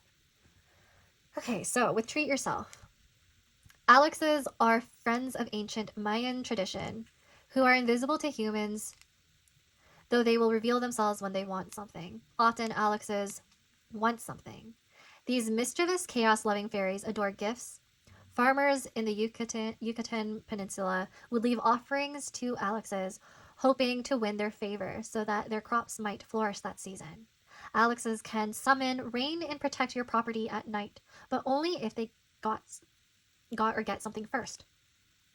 When this card is drawn, it is time to treat yourself. The defining characteristic of Alexes is that they are childlike, demanding, treats, and doling out punishment when they don't get enough attention. Channel yourself to your desires. Live a little, or a lot. Consider creating a small home like Mayan farmers used to do to beckon an Alex into your space. Okay. I'm getting a lot of specific messages as I was reading that. So for some of you, if you are thinking of creating an altar, if in your culture it's pretty standard to have ancestral altars, yes, your ancestor would be really happy if you did that for them. And they're just saying, oh, don't remember to treat me. And you'll be able to treat yourself too by doing that. It's going to be healing. I'm also getting the sense that with this message, for some of you specifically, it's referring to a child that may have moved on from this plane. It's so specific. Yeah, so for some of you, it does have to do with a child. Or if we're talking about a more figurative sense, the message could be that your ancestors acknowledge that you are grieving over your own inner child. So there's a possibility that some of you had a dark childhood, dark past, and you're trying to heal from it and see the light through it. And that, with that being said, they don't want you to feel bad about treating your inner child with love and care. So I'm seeing for some of you, you might be trying to spend more on yourself. Like, say there were things that you were never able to pursue when you're younger. Say there were items or toys or whatnot that you weren't able to buy when you're younger because of like financial scarcity or not having enough in your life. You're learning that now, because you have the resources, it's okay to do those things. It's okay to invest your time and energy into yourself. Don't feel guilty. And they're saying, like, just because in the past you were unable to focus on nurturing yourself, it doesn't mean that that type of energy has to, like, is meant to continue in your life. Now that you have more abundance, you need to treat yourself. You know, with hard work, you also deserve lightness, is what they're trying to say. Okay. So the next cards are Shirley Jackson, family. I'm seeing her holding on to someone or this teacup or something here. We have Endurance, Anna Akhmatova. And then we have Wildflowers. I also wanted to mention earlier that with Celtic, is it Celtic or is it Celtic? Anyways, with Celtic mythology coming out and also Mayan mythology coming out. There's a possibility that you have that as your background or your ancestors do. So just needed to say that. Some of you may actually worship, your families may actually worship the sun, or even have Aries, sun, moon, or rising coming through. Someone here may have been born in the year of the sheep or goat in Chinese astrology, which is what I got. Okay, so I'm seeing that this is the only pile that actually got 2 literary writers, literary witches. So this is very significant. There's a lot of ancestors who are watching over you. I also feel like your ancestors watch you very closely, by the way. Especially since we have like these 2 people right here. Wildflowers also makes me think of, it actually makes me think of death, if I'm being honest, because I'm thinking about graves and how flowers grow over them. But not only that, like sometimes we give flowers to our deceased loved ones and we try to honor them with those gifts. So I'm thinking about offerings that you may want to give to your ancestors if you do practice ancestral worship. Now I'm going to take a look at the guidebook for these ones in order to tell you or let you know the significance of these messages. Okay, so I'm going to start off with this one because I flipped to it. Anna Akhmatova, endurance. Staying with pain, avoiding pain, and patience. Anna Akhmatova was celebrated during and beyond her lifetime for her lyric, melancholy poetry. As Russia fell under Stalin, Akhmatova and her circle of artists and intellectuals were persecuted for their work. Her son was imprisoned and sent to labor camps, and her husband was executed. Akhmatova's most famous poem, Requiem, is her boldest attempt at capturing the Stalinist terror. Some of you may be Russian, so take that if it resonates. I do feel like there's a lot of death going on in your pile, so this could be literal or figurative. Take what resonates. Now, Shirley Jackson family. Domestic pleasure, domestic horrors, partnerships, and children. The fiction of Shirley Jackson marries the ordinary with the supernatural and often speaks to the inhumanities people endure. Her most famous story on the subject, The Lottery, was written after rural Vermont residents painted a swastika on her house. Her husband, a professor at Bennington College, was Jewish. Yet keen observation and a sense of humor pervade many of her works, especially her very funny essays on raising 4 kids. Okay. This is very specific. Very, very, very specific. What I'm getting here is, if you're watching this video during the time of political unrest around Russia and Ukraine and also Israel and Palestine, there's a high chance that this is talking about your own family members or people around you going through a lot of grief. Yes, so this pile is going to be very intense, is what I'm feeling, because there's a lot of death around it and a lot of trauma. And there's this message about trying to find the light, or some. This is wild because for this specific pile, I'm like connecting to more recent ancestors than like older. So for this one, I'm sensing that there are people here who are trying to tell you that they have seen the light or they have moved on to the light, and they're saying that you should not worry and you should. They're hoping you have comfort in hearing this during this reading, because they don't really want you to dwell on the past or what could have been or what happened, and they also are trying to say that because they've moved on, you should too. Now, with the wildflowers right here, there's a message about renewal, romance, and awakening. So romance, I don't think they're really pointing towards like actual romantic love. I actually think they're pointing towards romanticizing your life and being able to look at it in a brighter light and being able to look at it as a time for change without them. Now, if this is referring to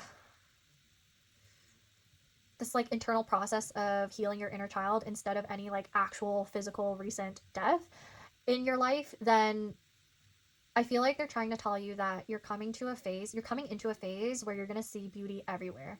You're going to realize how much love there is in your life and that you've had it all along within you and around you. So they really wanted to make that clear. there's like the significance around your family and enduring hardships together or apart from one another, depending on your situation. There's something very strong around that. I'm hearing something about memories haunting you for some of you, and that's why crying out has come out. And even like with all this water energy coming through.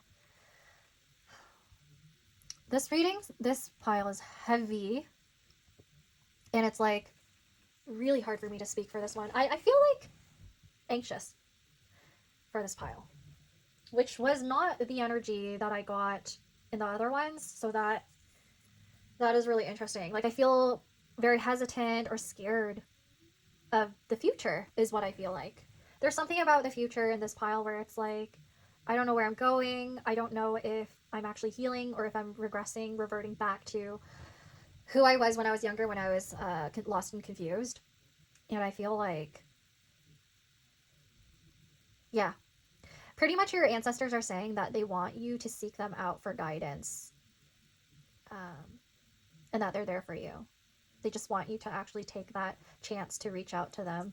And that's why I said, for some of you, if like you haven't built an altar for them yet, or you haven't visited their grave in a while, or you haven't went to the space where their urn is, they feel a little sad about that, if I'm being honest, but they also understand.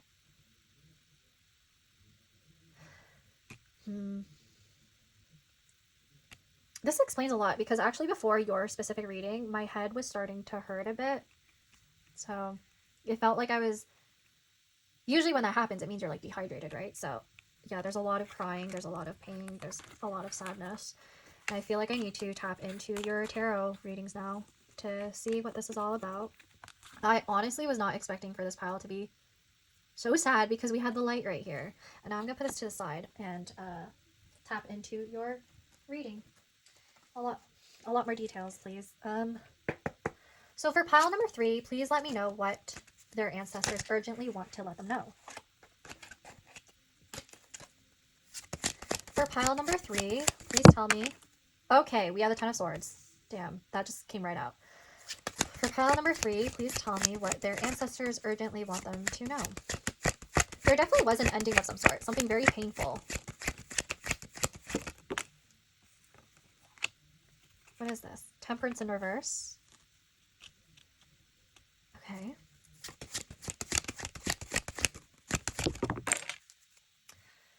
What is this one? It is the Hanged Man, and then we had the Hermit fly out, so I'm putting this together. The Hanged Man and the Hermit. For pile number 3, ooh. This actually came out sideways, so King of Cups.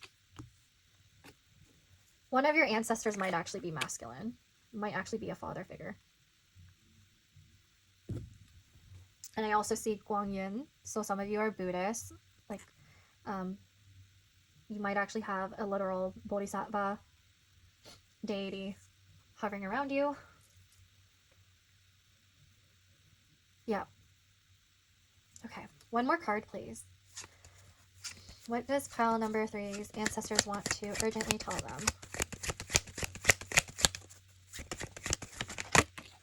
Okay. This one also came out sideways.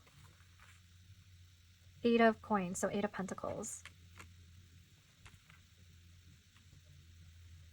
And then the bottom of the deck, please. 10 of Cups reverse, the Empress behind that. So the Empress usually has to do with mother figures or maternal figures. This looks like the Virgin. I don't think it's the Virgin Mary. Or could it be? And then we have 10 of Cups in reverse. So this does, for some of you, have to do with family. Okay, yeah. There's this. Your pile is very, very, definitely painful ending here. 10 of Swords. There's an ending in your life recently. And it was so bad. Some of you may have gone through a divorce. Or like some sort of betrayal, like backstabbing. And your ancestors are highlighting that. And they are saying, with Temperance in reverse, there's some sort of impatience here. Hanged Man needing to sacrifice or surrender something. Hermit needing to see the light, seeing things clearly. King of Cups, that could be you. I actually think some of you might be a masculine figure. You might be Scorpio, Cancer, Pisces, Sun, Moon, or Rising. Some of you are Virgo. 8 of Coins. Working through your finances. Working through some issues, I think. Yeah, for this specific pile, there's actually a significant loss in your life. I'm starting to feel like for some of you, it actually isn't death. For some of you, it literally is like a figurative change. Big change that was kind of just like thrust upon you in your life, and it kind of threw you off. And you were like, I don't understand. I can't see any like clarity around the situation. I don't see where the light is in the situation. I don't see happiness when it comes to the situation. Let me see. Yeah, like there are people here who got divorced, or there are people here who have some sort of estrangement when it comes to a family member or a partner who you thought you would have a family with. So I think with the card, with the child card, well, you didn't really get like a specific child card, but like there was reference to children. Okay, even with this card right here, there was reference to children. So maybe you were thinking that one day you would have a child with someone and then it just didn't happen. One day you would build a family with someone and then it just didn't happen, and then they betrayed you and then they hurt you. That's the message for some of you. And I also feel like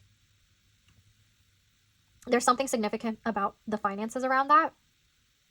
And it seems like one person was pouring into this connection or this desire to build a family or fortune. One person was more invested in the other. That's what I'm getting. That's so interesting. Oh my gosh.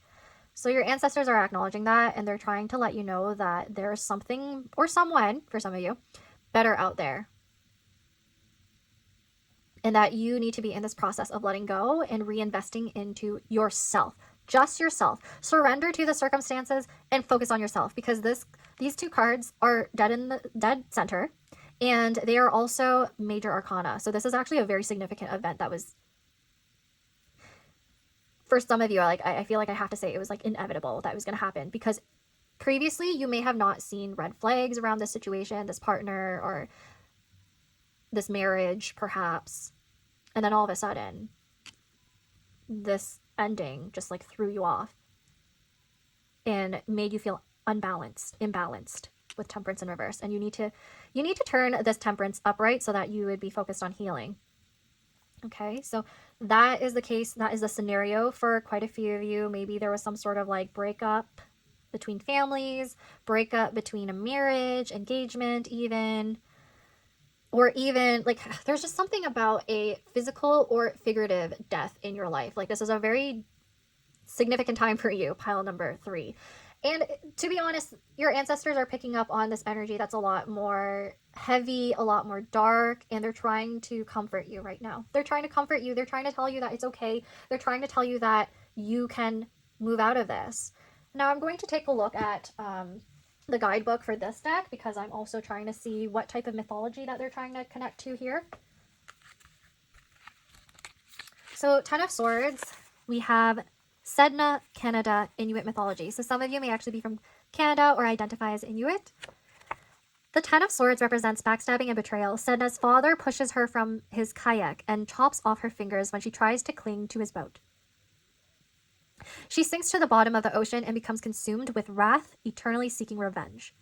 Bitterness, betrayal, rock bottom, martyrdom, and severing ties. Yes, so I'm seeing for some of you, if this is a situation where it's having to do with a divorce or a betrayal or a breakup, it looks to me like your ancestors are concerned about possibly a fixation around revenge, either from this person coming through or you.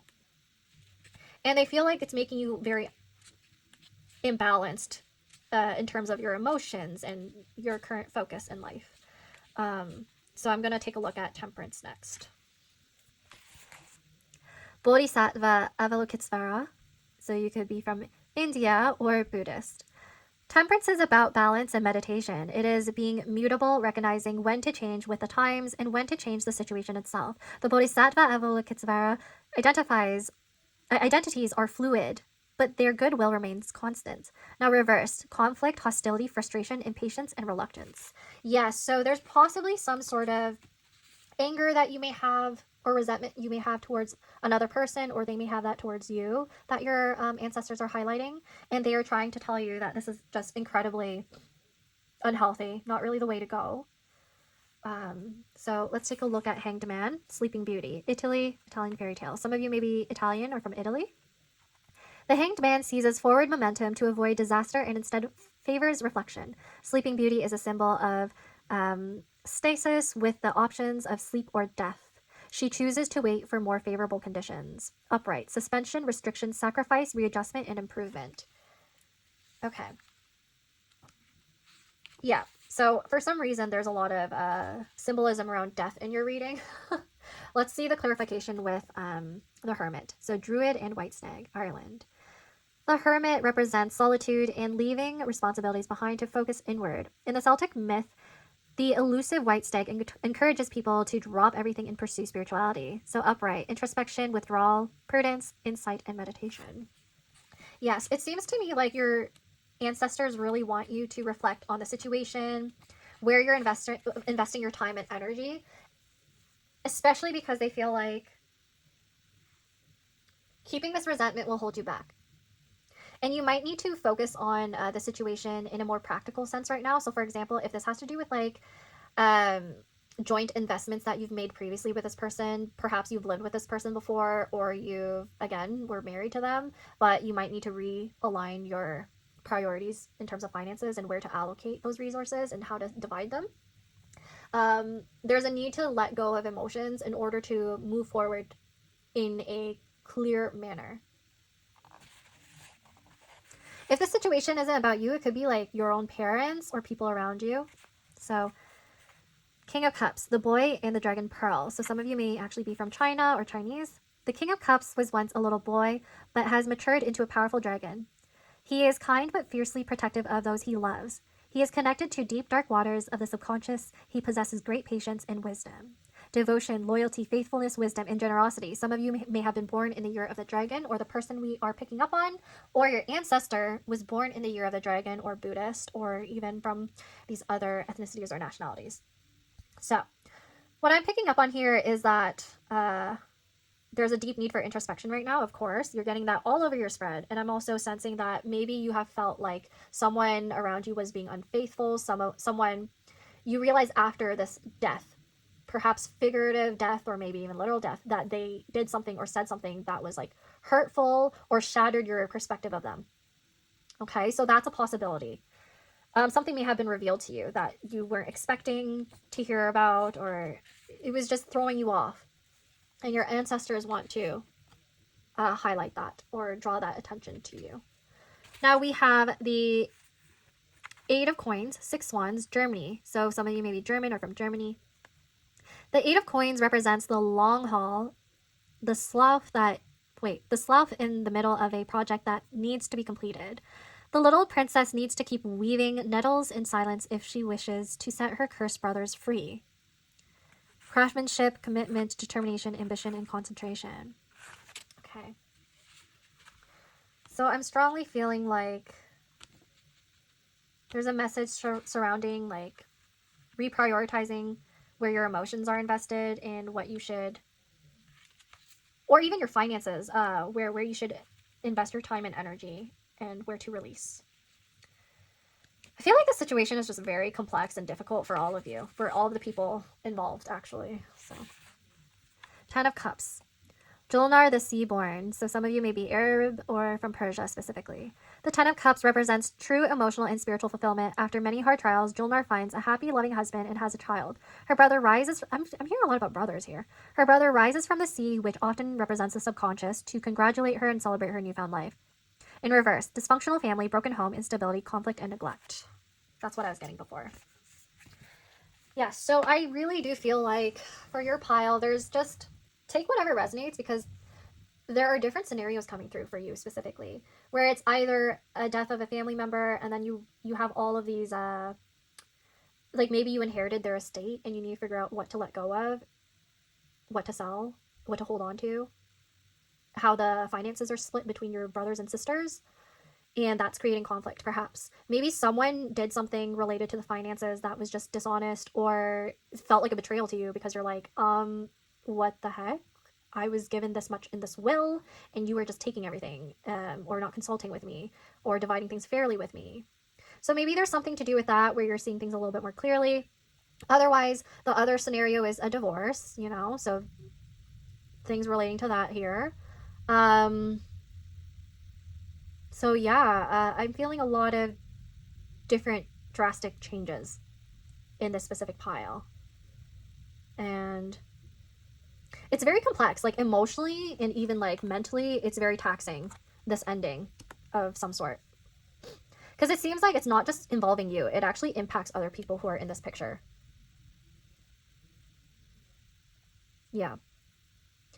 Now I'm going to take a look at some more tarot cards.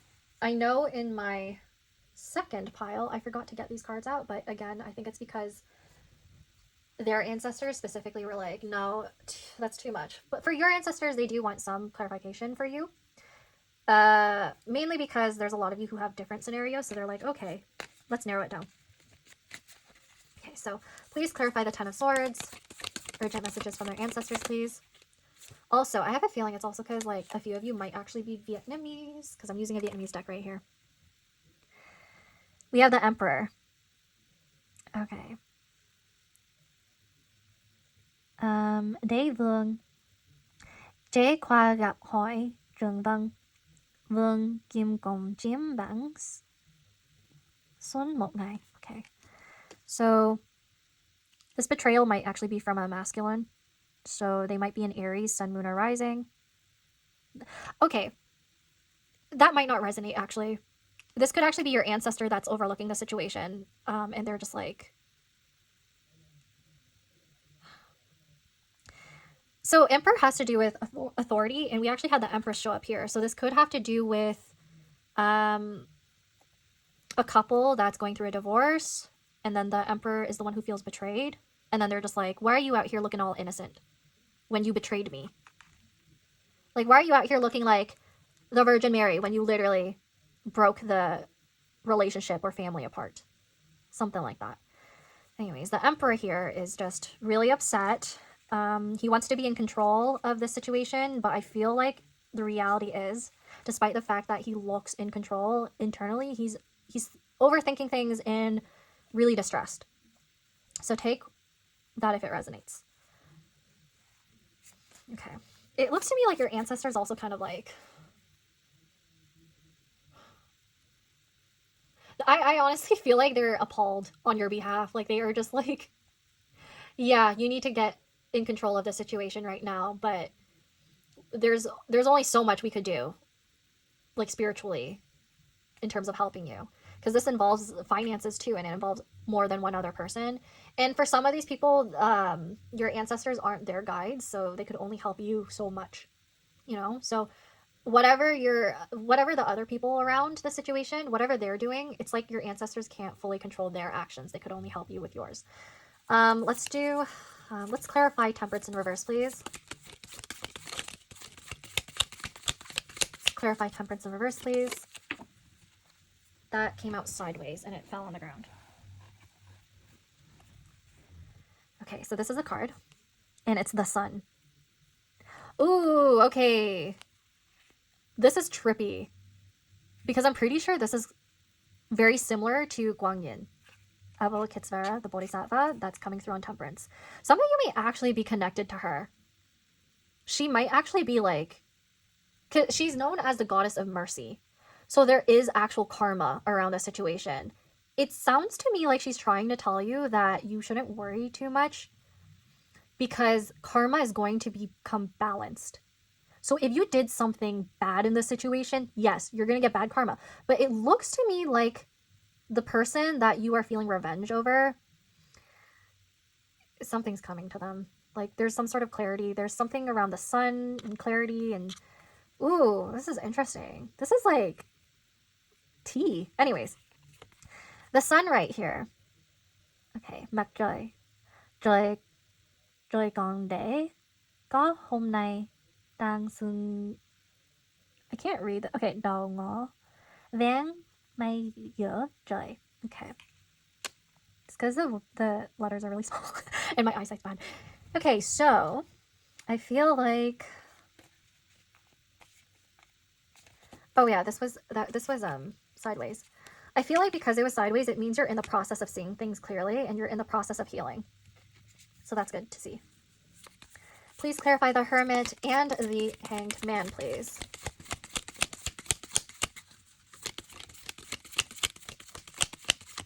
Please clarify the Hermit and Hanged Man, please. Oh gosh. I'm also getting, okay, we got the Ace of Pentacles in reverse. Anyways, the message I was getting was that your ancestor might be really devoted to Buddhism or to Guanyin specifically. That's only if it resonates for some of you. It's otherwise, your ancestor might actually resemble her in a sense that they are like very merciful and they're very they're a feminine. Okay, so Ace of Pentacles. Lão xanh mới rủ trướng đạo, càng treo giá ngọc, càng cao phẩm người. Okay. Oof. Okay, so this does have to do with finances then. You actually have to sacrifice possession over something. So, again, if it has to do with an estate, a home, you might have to give it to the other person. I actually feel like there might be a legal battle coming through in this actual reading, which is probably why the balance card came out. And then I was initially like, oh, maybe there's something to do with like legalities here or law. I think I said that for this pile, right? Huh. Okay. If not, that's just something I kind of saw at the very beginning and I was not sure and I was confused. But anyways, it looks to me like there's something to do with ownership, debt, and also repayment. That's just what I'm getting. Please clarify the King of Cups. What do your ancestors want to urgently tell you? Oh, there's a lot to do with finances. Oh my gosh, wait. So we have the 10 of Pentacles. We're getting 10s, 10s, and 10s. Which is why I'm saying there's some sort of ending here and there's something to do with financial hardship or prioritization. So we have nhớ khi lỡ bước xảy vời, non vàng chưa dễ đàn, oh my god, bởi tám thương, tám thương. Okay, there we go. Don't make fun of my Viet, please. Especially if you're like actually a Vietnamese viewer and you're like, you're so slow at reading. Okay, it's because I can't see. Anyways, I'm seeing that this is clarifying the King of Cups, right? Oh. If you are the King of Cups or represented by the King of Cups, whether or not you identify as a masculine, it looks to me like you are going to get financial, what is it called? Possibly winning in court order. Okay. Please clarify the Eight of Pentacles. That's too many cards. Please clarify Eight of Pentacles, please. Your ancestors are just spilling the tea. What the? I think they're just trying to comfort you and let you know that the situation... Oh my god. Oh my gosh. Just a second. Okay, sorry. I was getting clumsy here. Okay, please clarify the Eight of Coins. They're trying to let you know that the situation's going to sort itself out. Don't worry too much.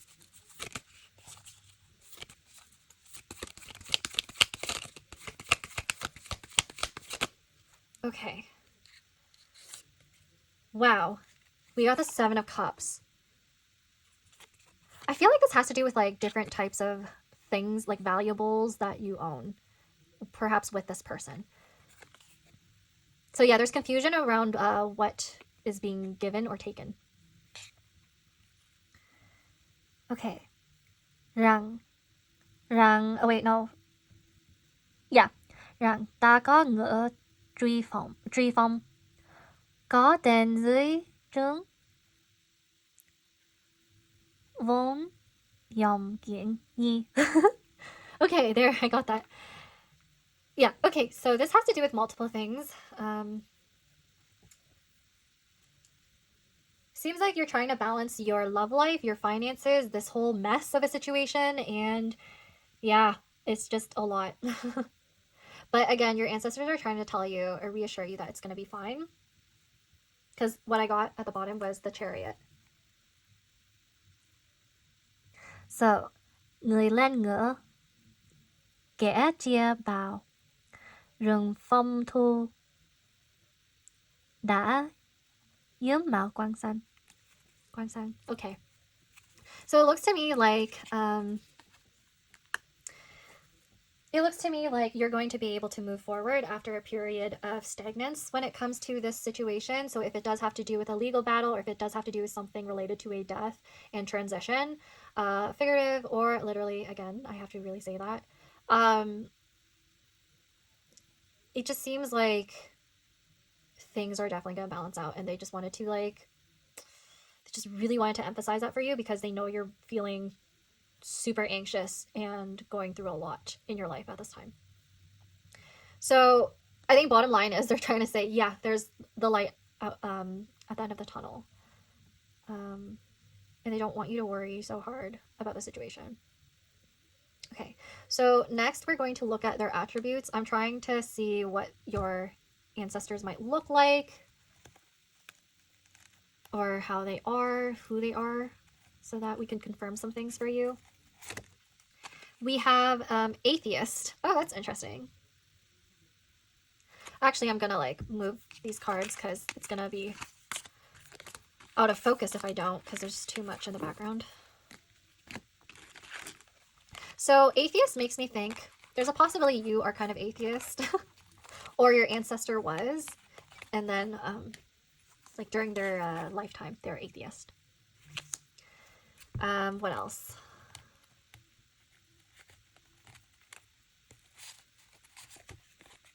Flexible style. So during their lifetime, they had very flexible style.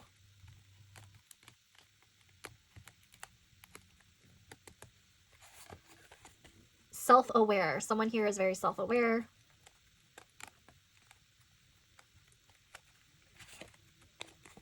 Intellectual compatibility. There's a possibility that with this situation, there's some sort of intellectual incompatibility actually when it comes to this situation. So you two may be seeing things differently, which is why there's an ending. There's such a painful ending. We have indigenous, so religious indigenous, meaning someone here is actually indigenous to their own country and they are practicing their religion.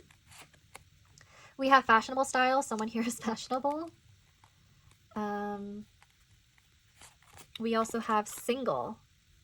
You know what I get from this card? It seems to me like someone here was in a connection and then it was broken up, so now they're single. We have mature features.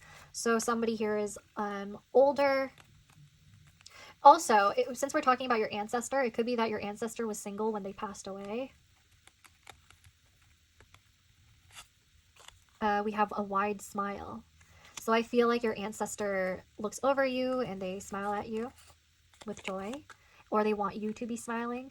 We have words of affirmation. Maybe that's something that you've experienced from them, or you sometimes, or that's the way you express affection. Creative.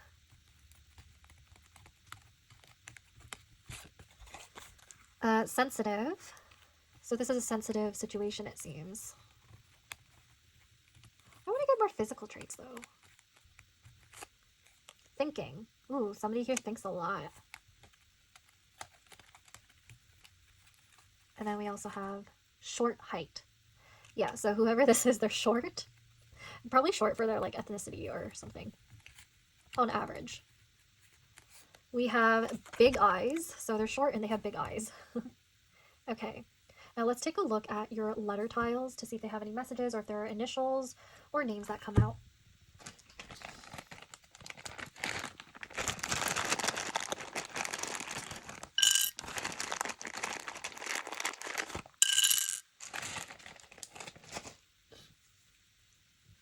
Okay.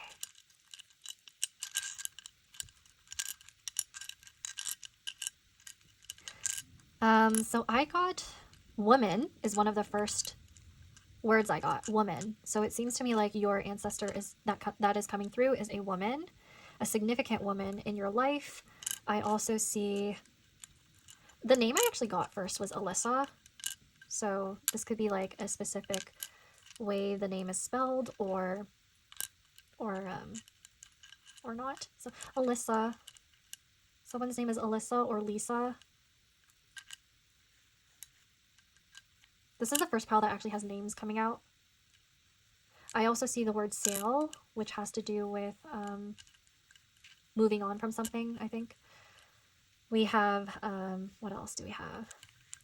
We have fac. So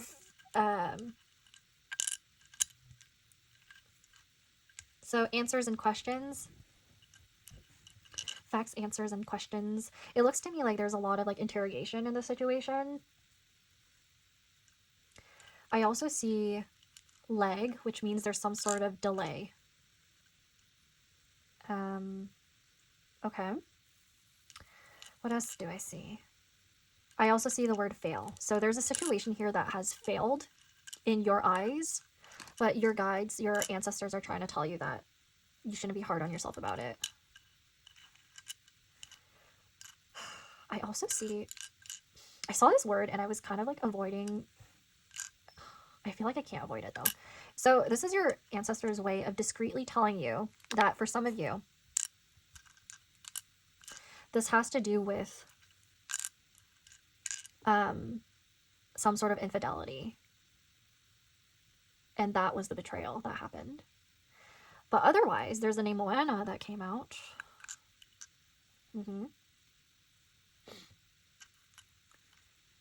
What else here? That's actually all I have. So let me know if you see any words, initials, or names that might be relevant to your situation. And we're going to move on to your last final messages from the dictionary sheets that your ancestors are going to use to communicate messages to you. So I have probably over like 500 of these. It's a lot, I know. So left or right, I'm going with the right one. And I actually feel like giving you this blue one. Getting messages from the blue one. Okay, so messages from your ancestors. Urgent messages from your ancestors, please. Urgent messages from your ancestors, please. Okay, that is all I'm going to get for you. So the first one is writing. Written material, especially considered as the product of a writer's skill. The activity of creating written works, especially as a job. Might be relevant for some of you. Or maybe there's some issues or something that you need to get in writing. Veil. A part of a nun's headdress, covering the sides and back of the head. The vows that a nun takes or the life that she leads. That actually kind of reminds me of the Empress card that we kind of saw earlier. Yeah, so this is what it reminds me of. Also makes me think that there was something hidden from you that you need to see the light in or clarity in. We have cycle. A series of linked songs, poems, stories, plays, or operas that deal with the same story, events, or characters a very long period of time. Yeah, I actually have a feeling like for quite a few of you, this is a pattern in your life, in the people that you're around. Or it could be like, oh, this was a long time coming. Whatever the situation is. This could also refer to like life, like past life cycles where this happened in a previous life of yours with this particular person or people. But also because I noticed the Buddhist Guanyin Bodhisattva card, Avalokitesvara, there might be something to do with like a rebirth cycle as well as enlightenment.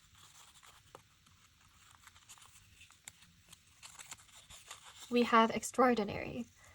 Very unusual and deserving attention and comment because of being wonderful, excellent, strange, or shocking. Additional and having special purpose. That could be referring to you.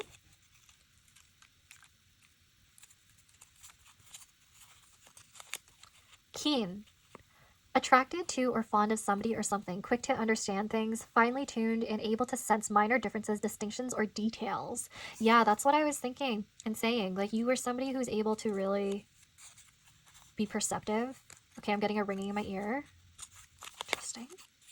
Machine, a complex system structured as to accomplish a particular goal. Somebody who is regarded as behaving like a mechanical device. Somebody who is efficient but uncreative.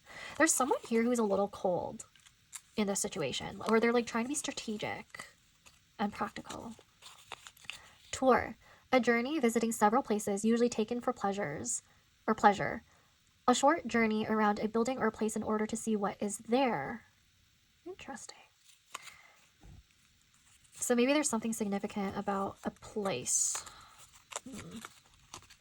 Origin, the place, okay, see, confirmation. The place where a muscle is attached. The root of a nerve or blood vessel, the point of intersection of all areas in a coordinate system. There's constant messaging about a system of some sort. So, like, I don't know if there's like some procedure you have to go through with these people or this specific person when it comes to this drastic change in your life, or an issue or conflict or ending. 90.